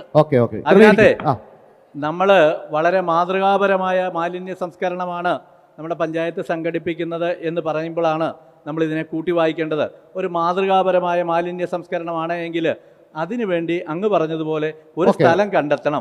ഒരു സ്ഥലം കണ്ടെത്തുമെന്നാണ് പറഞ്ഞിരിക്കുന്നത്. ഞാനൊന്ന് ഒരു ഒറ്റ സെക്കൻഡ് ഒരു സ്ഥലം കണ്ടെത്തി ആ സ്ഥലത്ത് ഇത് സൂക്ഷിക്കുന്നതിന് വേണ്ടിയിട്ടൊരു നടപടി ഉണ്ടാകണം. ഇപ്പോൾ എവിടെയാണ് നമ്മുടെ വെറ്റിനറി ഹോസ്പിറ്റല് രോഗമായിട്ട് വരുന്ന പശുക്കളെയും അല്ലെങ്കിൽ അതുമായിട്ട് ബന്ധപ്പെട്ട് വരുന്ന മൃഗങ്ങളെ അടക്കം ചികിത്സിക്കുന്നതും ഓപ്പറേഷൻ ചെയ്യുന്നത് നമ്മുടെ കോട്ടയം ജില്ലയിലെ ഓപ്പറേഷൻ തിയേറ്ററുള്ള ഒരു മൃഗാശുപത്രിയാണ്. ആ മൃഗാശുപത്രിയുടെ ചുറ്റുമാണ് പല സ്ഥലങ്ങളിൽ നിന്നുള്ള ഒരു മാതൃകാപരമായ ഒരെണ്ണമാണെങ്കിൽ അതിനൊരു സ്ഥലം പരാജയമായിരുന്നു. സമയത്തിന് പരിമിതിയുണ്ട്. ഓരോ ചോദ്യങ്ങൾ പെട്ടെന്ന് ആരോടാ? നമ്മുടെ ഭരണസമിതി അംഗങ്ങളുടെ ചോദ്യം. ഇവിടെ കാർഷിക ചന്ത ഇവിടെ നല്ല രീതിയിൽ വാഴൂർ പഞ്ചായത്തിൽ നടന്നുകൊണ്ടിരിക്കുക. എന്നാൽ സ്ഥലപരിമിതി കൊണ്ട് വളരെയേറെ ബുദ്ധിമുട്ടുന്ന ഒരു സാഹചര്യം ആ കാർഷിക ചന്ത ഉണ്ട് എന്ന് നമുക്കൊക്കെ അറിയാം. ഇവിടെ ഏതെങ്കിലും ഒരു ഫംഗ്ഷൻ ഉണ്ടെങ്കിൽ അല്ലെങ്കിൽ ഇതുമായി ബന്ധപ്പെട്ടുകൊണ്ട് ഏതെങ്കിലും സംഭവം ഉണ്ടെങ്കിൽ ഇവിടെ കാർഷിക ചന്തയിൽ വരുന്ന ആൾക്കാർക്കുമൊക്കെ ആയി ബന്ധപ്പെട്ടുകൊണ്ട് വളരെയേറെ ബുദ്ധിമുട്ടാണ്. ഈ കാർഷിക ചന്തയുമായി ബന്ധപ്പെട്ടുകൊണ്ട് അതിനൊരു സ്ഥിരം സ്ഥലം എന്ന നിലയിൽ അത് തുടങ്ങുന്ന തരത്തിലേക്ക് ഒരു സമീപനം ഭരണസമിതി ഏതെങ്കിലും തരത്തിൽ ചെയ്തിട്ടുണ്ടോ? എന്താണ് ചെയ്യാൻ ആഗ്രഹിക്കുക? അതോടൊപ്പം തന്നെ ഒരു കാര്യം, നമ്മുടെ ഇപ്പോഴത്തെ പഴയ മൃഗാശുപത്രി വളരെ കാടുപിടിച്ച് ശോചനീയമായിട്ട് ഇപ്പോൾ നമ്മുടെ ഹരിതകർമ്മസേനകൾ ഈ പറഞ്ഞ മാലിന്യം ഒക്കെ കൊണ്ടുവന്ന് വെച്ചാൽ അവിടെ തരംതിരിക്കുന്ന സംഭവമാണ് അവിടെ നടന്നുകൊണ്ടിരിക്കുന്നത്. അത് മൃഗസംരക്ഷണ വകുപ്പുമായിട്ട് ബന്ധപ്പെട്ട ഒരു കെട്ടിടമാണ് എന്ന് എനിക്കറിയാം. അതോടൊപ്പം തന്നെ ഈ കാർഷിക ചന്ത പോലെയുള്ള അവിടേക്ക് മാറ്റി നല്ല രീതിയിൽ നടത്താനുള്ള സ്ഥല സൗകര്യമുണ്ട്. അതെന്താണ് ചെയ്താൽ? കാർഷിക ചന്ത ഒരു സ്ഥിരം സ്ഥലത്തേക്ക്. നമ്മുടെ കാർഷിക വിപണി അല്ലെങ്കിൽ കാർഷിക ചന്ത ഒരിക്കലും തേക്കാനം പോലൊരു പ്രദേശത്തേക്ക് മാറ്റി സ്ഥാപിക്കുന്നത് ചന്തയ്ക്ക് ഗുണകരമല്ല. കാരണം പൊതുജനങ്ങൾക്ക് എപ്പോഴും വളരെ വേഗത്തിൽ അക്സസ് കിട്ടുന്ന ഒരു കൊടുങ്ങൂർ കവലയിൽ തന്നെ ആ ചന്ത പ്രവർത്തിക്കുന്നതാണ്. കർഷകർക്കും ഗുണകരം, അതോടൊപ്പം തന്നെ നാട്ടുകാർക്കും ഗുണകരമാണ്. ഒരിക്കലും അത് അങ്ങോട്ട് മാറ്റുക എന്നുള്ളത് ഇവിടെ തന്നെയാണ്. അതായത് നമുക്ക് കൊടുങ്ങൂർ കവലയിൽ തന്നെ ആളുകൾക്ക് സൗകര്യപ്രദം, ഇതിലും കൂടുതൽ സൗകര്യപ്രദമായ ഒരു സ്ഥലത്തേക്ക് അത് മാറ്റാൻ പറ്റുമെന്നുള്ള ആലോചിച്ച് എല്ലാവരുടെ കൂടി നടപ്പിലാക്കേണ്ടതാണ്. മറ്റൊരു പ്രധാനപ്പെട്ട കാര്യം, പഞ്ചായത്ത് ഓഫീസിന്റെ പഴയ കെട്ടിടം പൊളിച്ചു നീക്കാൻ പോവുകയാണ്. ഗവൺമെന്റിൽ നിന്ന് ഇപ്പോൾ ഇന്നോ നാളെയോ മറ്റോ അതിന്റെ സാങ്ഷൻ ആകും. ചെയ്യാൻ പറ്റുന്ന ഒരു കാര്യം, ആ പഴയ കെട്ടിടം ഇരിക്കുന്ന സ്ഥലത്തേക്ക് നമ്മുടെ കാർഷിക വിപണി കുറച്ചുകൂടെ റോഡ് വശത്തേക്ക് മാറ്റുകയാണെങ്കിൽ കുറച്ചുകൂടെ ശ്രദ്ധ കിട്ടുവാനും കർഷകർക്ക് അത് ഗുണകരമായിട്ടും ജനങ്ങൾക്കും ഗുണകരമായിട്ടും നടപ്പിലാക്കാൻ വേണ്ടി നമ്മളൊരു അടുത്ത ഘട്ടത്തിലേക്ക് പോവുകയാണ്. സമയത്തിന്റെ പരിമിതി കൊണ്ട് അടുത്ത 5 വർഷക്കാലം BJPക്ക് ഭരണം ലഭിക്കുകയാണെങ്കിൽ എന്തൊക്കെ മാറ്റങ്ങൾ ഈ വാഴൂർ പഞ്ചായത്തിൽ കൊണ്ടുവരാനായിട്ട് സാധിക്കും? നമ്മുടെ ഇന്നത്തെ ഞാൻ ആദ്യം സൂചിപ്പിച്ച ഒരു പോയിൻ്റാണ്. നമ്മൾ വളരെ ആഴത്തിലൊന്ന് ചിന്തിക്കണം, വേദനയോടെ ചിന്തിക്കണം. സ്ഥലമില്ലാത്തതായിരിക്കുന്ന ആളുകൾ വിവിധ സ്ഥലങ്ങളിലായിട്ട് വാടകയ്ക്ക് താമസിക്കുന്ന ഒരു 100-ലധികം ആളുകൾ പാവപ്പെട്ടവരാണ്. തീർത്ത് പാവപ്പെട്ടവരായ പിന്നോക്കക്കാരായിരിക്കുന്ന ആളുകൾ 100-ലധികം ആളുകളാണ് വാടകയ്ക്ക് വീട് മുതുകത്ത് വെച്ചുകൊണ്ട് ഓരോ വർഷവും ഓടി നടക്കുന്നത്. ഈ മുഴുവൻ ആളുകൾക്കും സ്ഥലം വാങ്ങി അവർക്ക് വീട് വെച്ച് നിർമ്മിച്ചു കൊടുക്കുക എന്നുള്ളത് ഒരു വലിയൊരു സ്വപ്ന പദ്ധതി തന്നെയാണ്. വീടില്ലാത്തവർ ഇന്ന് ഞാൻ മുമ്പ് സൂചിപ്പിച്ചതുപോലെ നമ്മളൊരു വീടിന് വേണ്ടിയിട്ട് ആപ്ലിക്കേഷൻ ക്ഷണിച്ചാൽ ഒരു 300-ൽ കുറയാത്ത ആളുകളാണ് അപേക്ഷയുമായിട്ട് കാത്തു നിൽക്കുന്നത്. അവർക്ക് ഈ പദ്ധതി പ്രകാരം ഉള്ള വീട് നിർമ്മിച്ചു കൊടുക്കുന്നതിന് വേണ്ടിയിട്ടുള്ള നടപടികൾ ഉണ്ടാകണം. കാർഷിക മേഖലയുമായി ബന്ധപ്പെട്ടുകൊണ്ട് ബഹുമാനപ്പെട്ട പ്രകാശ് ചേട്ടൻ ആദ്യം സൂചിപ്പിച്ചു, ശ്മശാനത്തിൻ്റെ കാര്യമല്ലേ പറയാനുള്ളൂ. ഈ 1-2 കാര്യങ്ങളാണ് മുന്നിൽ ഇവിടെ സൂചിപ്പിച്ചത്. കാർഷിക മേഖലയുമായി ബന്ധപ്പെട്ടുകൊണ്ട് കാർഷിക മേഖലയിൽ നമുക്ക് എന്ത് മുന്നേറ്റമാണ് നടത്താനായിട്ട് സാധിച്ചത്? സമ്പൂർണ്ണ മഞ്ഞൾ ഗ്രാമം നമ്മൾ പ്രഖ്യാപിച്ചിരുന്നു. സമ്പൂർണ്ണ മഞ്ഞൾ ഗ്രാമം നമ്മുടെ എവിടെ വരെ എത്തിയിട്ടുണ്ട് എന്നുള്ളത്. അതുപോലെ തന്നെ സമ്പൂർണ്ണ പ്ലാവ്, ചക്ക ഉൽപ്പാദിപ്പിക്കുന്നതിന് വേണ്ടിയിട്ടുള്ള കാർഷിക മേഖലയുമായി ബന്ധപ്പെട്ടുകൊണ്ട് ഇപ്പോൾ നടന്നു വരുന്ന സംഗതി എന്താണെന്ന് വെച്ച് കഴിഞ്ഞാൽ, നമ്മുടെ ഒരു വർഷത്തെ പദ്ധതിക്ക് വേണ്ടിയിട്ട് പണം വകയിരുത്തി ഒരു പദ്ധതി രൂപീകരിച്ച് അത് മാർച്ച് 31 വരുമ്പോഴത്തേക്കിനും സംസ്ഥാന സർക്കാർ അതിൻ്റെ കട്ടിങ് ഏർപ്പെടുത്തുമ്പോൾ ക്യൂ ലിസ്റ്റിലേക്ക് നിർത്തുകയാണ്. സ്പിൽ ഓവർ എന്ന് പറയുന്ന ഒരു പദ്ധതിയില്ല. സാങ്കേതികമായ ഒരു കാര്യമാണ് സൂചിപ്പിച്ചത്. ഈ ക്യൂ ലിസ്റ്റിലേക്ക് നിർത്തുന്നു. ഒരു 15, 20, 30 പദ്ധതികൾ അത് പൂർത്തീകരിക്കാനുണ്ടെങ്കിൽ മുൻകാലങ്ങളിൽ അത് സ്പിൽ ഓവറായിട്ട് അടുത്ത വർഷം അതിൻ്റെ പണം നമുക്ക് വകയിരുത്തായിരുന്നെങ്കിൽ ഇപ്പോൾ അത് ക്യൂ ലിസ്റ്റിലേക്ക് മാറുന്നു. ആ ക്യൂ ലിസ്റ്റിലേക്ക് വരുന്ന പദ്ധതികളുടെ പണം ആ വർഷത്തെ പദ്ധതി പണത്തിൽ നിന്നും അത് മാറ്റിവെക്കേണ്ട സ്ഥിതിയാണ് ഉള്ളത്. അതുകൊണ്ട് തന്നെ ഏറ്റവും കൂടുതൽ കട്ടിങ് ഉണ്ടാകുന്നത് കാർഷിക മേഖലയിൽ വെക്കുന്ന പദ്ധതികൾക്കാണ് ഏറ്റവും കൂടുതൽ കട്ടിങ് വരുന്നത്. അതുകൊണ്ട് കാർഷിക മേഖലയുമായി ബന്ധപ്പെട്ടുകൊണ്ടുള്ള പദ്ധതികൾ നമുക്ക് നടപ്പിലാക്കേണ്ടിയിരിക്കുന്നു. അതുപോലെ തന്നെ കുടിവെള്ളവുമായി ബന്ധപ്പെട്ടുകൊണ്ടുള്ള കുറേ പദ്ധതികൾ, ചെറുകിട പദ്ധതികൾ രജി സൂചിപ്പിച്ചതുപോലെ കുടിവെള്ള പദ്ധതികൾ ഉണ്ടായിട്ടുണ്ട്. ഞാൻ ഏതാണ്ട് 12 കുടിവെള്ള പദ്ധതികളും മെമ്പറായിരുന്നപ്പോൾ 2 വാർഡുകളിലായിട്ട് ഇംപ്ലിമെൻ്റ് ചെയ്തിട്ടുണ്ട്. ഈ പ്രാദേശികമായിട്ടാണെങ്കിലും വിവിധങ്ങളായിരിക്കുന്ന കുടിവെള്ള പദ്ധതികൾ രൂപീകരിച്ച് നമുക്ക് ഇംപ്ലിമെന്റ് ചെയ്യേണ്ടിയിരിക്കുന്നു. അങ്ങനെയുള്ള പദ്ധതികളിലേക്കും നമുക്ക് എത്തിച്ചേരേണ്ടതായിട്ടുണ്ട്. അതെ, അതുപോലെ തന്നെയാണ് എല്ലാ വർഷവും നമ്മുടെ എല്ലാ കാലത്തും നമ്മുടെ ഒരു വലിയ മുറവിളി റജിക്ക് അല്ലെങ്കിൽ തോമസ് വെട്ടുവേലിക്കാർക്ക് അറിയാം. കൊടുങ്ങൂരുമായിട്ട് ബന്ധപ്പെട്ടിട്ടുള്ള ഒരു വികസനം ഇന്നും ഒരു 15, 20, 30 വർഷം മുമ്പുള്ള കൊടുങ്ങൂർ പോലെ തന്നെയാണ് നിൽക്കുന്നത്. ഒരു മാറ്റം കൊടുങ്ങൂർ ജംഗ്ഷനിൽ നമുക്ക് എന്ത് മാറ്റം ഉണ്ടാകാൻ അടുത്ത 5 വർഷത്തേക്ക് ഭരണം ലഭിക്കുകയാണെങ്കിൽ എന്തൊക്കെ മാറ്റങ്ങൾ കൊണ്ടുവരാനായിട്ട് സാധിക്കും? അടുത്ത 5 വർഷം UDF അധികാരത്തിലെത്തിയാൽ തീർച്ചയായിട്ടും പൊതു ശ്മശാനത്തിന് വേണ്ട നടപടികൾ എടുക്കും എന്ന് ആദ്യമേ ഉറപ്പ് നൽകുകയാണ്. 2,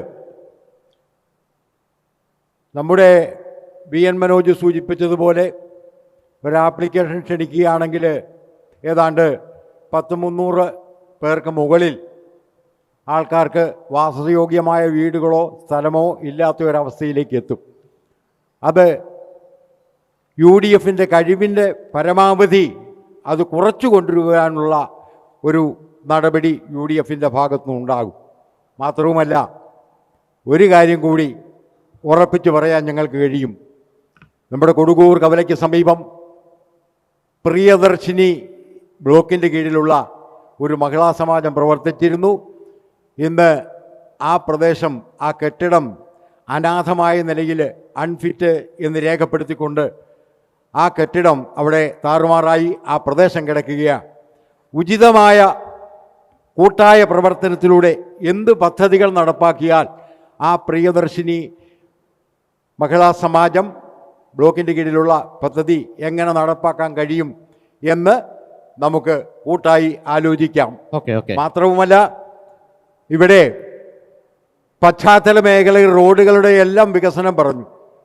തീർച്ചയായിട്ടും റോഡുകളുടെ വികസനത്തിനും മനുഷ്യന് നടക്കാവുന്ന ഒരവസ്ഥയിലേക്ക് പഞ്ചായത്തിൻ്റെ പദ്ധതി വിഹിതം ഉൾപ്പെടുത്തിക്കൊണ്ട് കഴിവതും വേഗം, ഇലക്ഷൻ വരുന്നതിൻ്റെ തലേദിവസമല്ല ഞങ്ങൾ പ്രതീക്ഷിക്കുന്നത്, അതിനു മുമ്പ് തന്നെ കഴിവതും പ്രദേശങ്ങൾ വികസനത്തിൻ്റെ പാതയിലേക്ക് എത്തിക്കും എന്ന് UDF ഉറപ്പ് നൽകുന്നു. അതോടൊപ്പം തന്നെ ഒരു കാര്യം കൂടി സൂചിപ്പിച്ചുകൊണ്ട് ഞാൻ നിർത്തിക്കൊള്ളാം. കുടുംബശ്രീയുടെ കാര്യത്തിൽ 100% ഉറച്ചു വിശ്വസിക്കുന്നു. അതോടൊപ്പം തന്നെ എൻ്റെ ഭാഗത്തുനിന്ന് ആർക്കെങ്കിലും, CDSൻ്റെ ചെയർപേഴ്സൺ അടക്കം ആർക്കെങ്കിലും ഒരു പ്രയാസമുണ്ടായിട്ടുണ്ട് എങ്കിൽ ഞാൻ അത് പിൻവലിക്കുന്നു എന്നുകൂടി മാത്രം പറഞ്ഞുകൊണ്ട് നല്ലൊരു കാര്യം എല്ലാ ഭാവുകങ്ങളും നേരുകയാണ്. LDFിലേക്ക് തുടർ ഭരണത്തിലേക്ക് എത്തിക്കഴിഞ്ഞാൽ എന്തൊക്കെയായിരിക്കും? നിരവധിയായ നൂതനമായിട്ടുള്ള വികസന പ്രവർത്തനങ്ങൾ കഴിഞ്ഞ 10 വർഷക്കാലത്തിനിടയ്ക്ക് ഇടതുപക്ഷ ജനാധിപത്യ മുന്നണിയുടെ നേതൃത്വത്തിലുള്ള ഭരണസമിതി എല്ലാ രാഷ്ട്രീയ കക്ഷികളുടെയും പിന്തുണയോടുകൂടി നടപ്പിലാക്കാൻ കഴിഞ്ഞു എന്നാണ് ഞങ്ങളുടെ വിശ്വാസം. ആരോഗ്യരംഗത്ത് ജില്ലാ സംസ്ഥാനതല അവാർഡുകൾ കരസ്ഥമാക്കാൻ കഴിഞ്ഞു. വഴിയോര വിശ്രമ കേന്ദ്രം ഏറ്റവും മാതൃകാപരമായ നിലയിൽ നമുക്ക് നിർമ്മിക്കുവാൻ വേണ്ടിയിട്ട് കഴിഞ്ഞു. അതോടൊപ്പം തന്നെ നൂതന ഫിറ്റ്നസ് സെൻറ്റർ, കളിക്കളങ്ങൾ ഉൾപ്പെടെ പുതിയ നിരവധി പദ്ധതികൾ നടപ്പിലാക്കാൻ കഴിഞ്ഞ ഒരു ഗ്രാമപഞ്ചായത്ത് ഭരണസമിതി എന്ന നിലയ്ക്ക് അതിൻ്റെ തുടർച്ച ഉണ്ടാകുമെന്ന് തന്നെയാണ് ഞങ്ങൾ ഉറച്ചു വിശ്വസിക്കുന്നത്. അങ്ങനെ ഒരു തുടർച്ച ഉണ്ടാകുന്ന ഘട്ടത്തിൽ ഇനി പുതിയ പദ്ധതികളാണ് നമ്മൾ ആവിഷ്കരിക്കേണ്ടത്. എല്ലാ വാർഡിലും പകൽ വീട്, അതായത് വയോജനങ്ങൾക്ക് താമസിക്കുന്ന അവർക്ക് പകൽ സമയം ചെലവഴിക്കുന്നതിന് വേണ്ടി എല്ലാ വീടിലും പകൽ വീട്. അതോടൊപ്പം തന്നെ സമ്പൂർണ്ണ കുടിവെള്ള ലഭ്യത ഉറപ്പാക്കുന്നതിനേക്ക് നമ്മൾ ഏകദേശം 80% എത്തിക്കഴിഞ്ഞു. അത് പൂർത്തിയാക്കി നിൽക്കുന്ന സമ്പൂർണ്ണ കുടിവെള്ള പദ്ധതി. എല്ലാ വാർഡിലും കളിക്കളങ്ങൾ. ഇപ്പോൾ നമുക്ക് 4 വാർഡുകളിലാണ് കളിക്കളങ്ങളുള്ളത്. എല്ലാ വാർഡിലും ഓരോ കളിക്കളങ്ങൾ. അതോടൊപ്പം തന്നെ മൃഗാശുപത്രി കേന്ദ്രീകരിച്ചുകൊണ്ട് ക്ഷീര കർഷകർക്ക് വേണ്ടിയിട്ട് നൂതനമായിട്ടുള്ള പുതിയ പദ്ധതികൾ നടപ്പിലാക്കുന്നതിൻ്റെ ഭാഗമായി മൃഗാശുപത്രി കേന്ദ്രീകരിച്ചുകൊണ്ട് ലാബ് സൗകര്യം ഏർപ്പെടുത്തുന്നതിനുള്ള ഉറപ്പായും അതിൻ്റെ നടപടികൾ പുതിയ ഭരണസമിതിയുടെ ഭാഗത്തു നിന്നും ഉണ്ടാകും. സബ് സെൻറ്റർ കെട്ടിടങ്ങൾ അതിവേഗതയിൽ പൂർത്തീകരിച്ചുകൊണ്ട് ആവശ്യമായ നടപടിക്രമങ്ങൾ ഉണ്ടാകും. നടപ്പിലാക്കണമെന്ന് ഞങ്ങൾ ആഗ്രഹിക്കുന്ന കാര്യം ഒരു സഞ്ചരിക്കുന്ന ആശുപത്രിയാണ്. അതുപോലെ നമ്മുടെ പ്രായമുള്ള വ്യക്തികൾക്കൊക്കെ ഇപ്പോൾ നമ്മുടെ കൗന്നലത്ത് ആശുപത്രിയിൽ എത്താൻ ബുദ്ധിമുട്ടുള്ളത് കൊണ്ട് വാഹനങ്ങളിലെത്തി ഒരു സഞ്ചരിക്കുന്ന ആശുപത്രി എന്നൊരു സങ്കല്പം കൂടെ നമ്മളുടെ മനസ്സിൽ അത് സംബന്ധിച്ചുണ്ട്. അതോടൊപ്പം തന്നെ ഇവിടെ സൂചിപ്പിച്ച നമ്മുടെ പ്ലാസ്റ്റിക് സൂക്ഷിക്കുന്നതിനുള്ള സ്ഥല സൗകര്യത്തിൻ്റെ പരിമിതിയെ സംബന്ധിച്ച് ഇവിടെ സൂചിപ്പിച്ചു. ഒരിക്കലും അത് മാലിന്യമല്ല എന്നുള്ളത് നമ്മൾ മനസ്സിലാക്കണം. നമ്മളുടെ വീടുകളിൽ നിന്നും ഉപയോഗിച്ച് വൃത്തിയുള്ള പ്ലാസ്റ്റിക്കുകൾ താൽക്കാലികമായി സൂക്ഷിക്കുന്ന ഇടങ്ങളാണ് ഈ MCFകളും മിനി MCFകളും ഒക്കെ പറയുന്നത്. പക്ഷെ അതിന് കുറച്ചുകൂടെ നമുക്ക് നല്ലൊരു സംവിധാനം തീർച്ചയായിട്ടും നമുക്ക് ആവശ്യമുണ്ട്. ഏകദേശം ഒരു 25 സെൻറ്റ് മുതൽ 40 സെൻറ്റ് വരെയെങ്കിലും സ്ഥലം നമുക്കതിനു വേണ്ടി പുതിയതായിട്ട് വാങ്ങേണ്ടതുണ്ട്. അങ്ങനെ ഒരു പുതിയ സ്ഥലം വാങ്ങിച്ച് നൂതനമായ സൗകര്യത്തോടു കൂടി പ്ലാസ്റ്റിക് സെഗ്രിഗേറ്റ് ചെയ്യുന്നതിനടക്കമായിട്ടുള്ള നല്ലൊരു MCF അടക്കമുള്ള നല്ല കാഴ്ചപ്പാടുകൾ നടപ്പിലാക്കണമെന്നാണ് ഇടതുപക്ഷ ജനാധിപത്യ മുന്നണി ആഗ്രഹിക്കുന്നത്. ഒന്നിച്ച് നേരിട്ട് ഏതാ വിജയൻ ചേട്ടാ? ഒന്നിച്ച് നേരിട്ട് ഏതാ? ഒന്നിച്ച് നേരിട്ട് ഒന്ന് പറ. ഉണ്ടോ ഇല്ലയോ എന്നുള്ളതാണ്. ഉണ്ടോ ഇല്ലയോ അത് അദ്ദേഹത്തിനോട് അദ്ദേഹം തന്നെയാണ് മറുപടി പറയേണ്ടത്. അത് അദ്ദേഹം തന്നെയാണ് മറുപടി പറയേണ്ടത്. അത് ചേട്ടാ വിജയ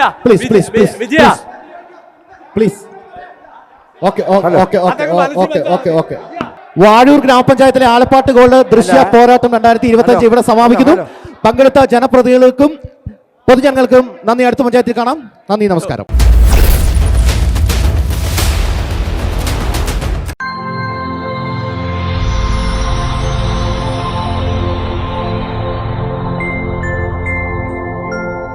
ദൃശ്യ പോരാട്ടം 2025 നിങ്ങൾക്കായി അവതരിപ്പിച്ചത് Alappad gold, Pala, Mundakkayam, Karukachal. Cosponsored by Mary Queen's hospital, 26 mile, Kanjirappally.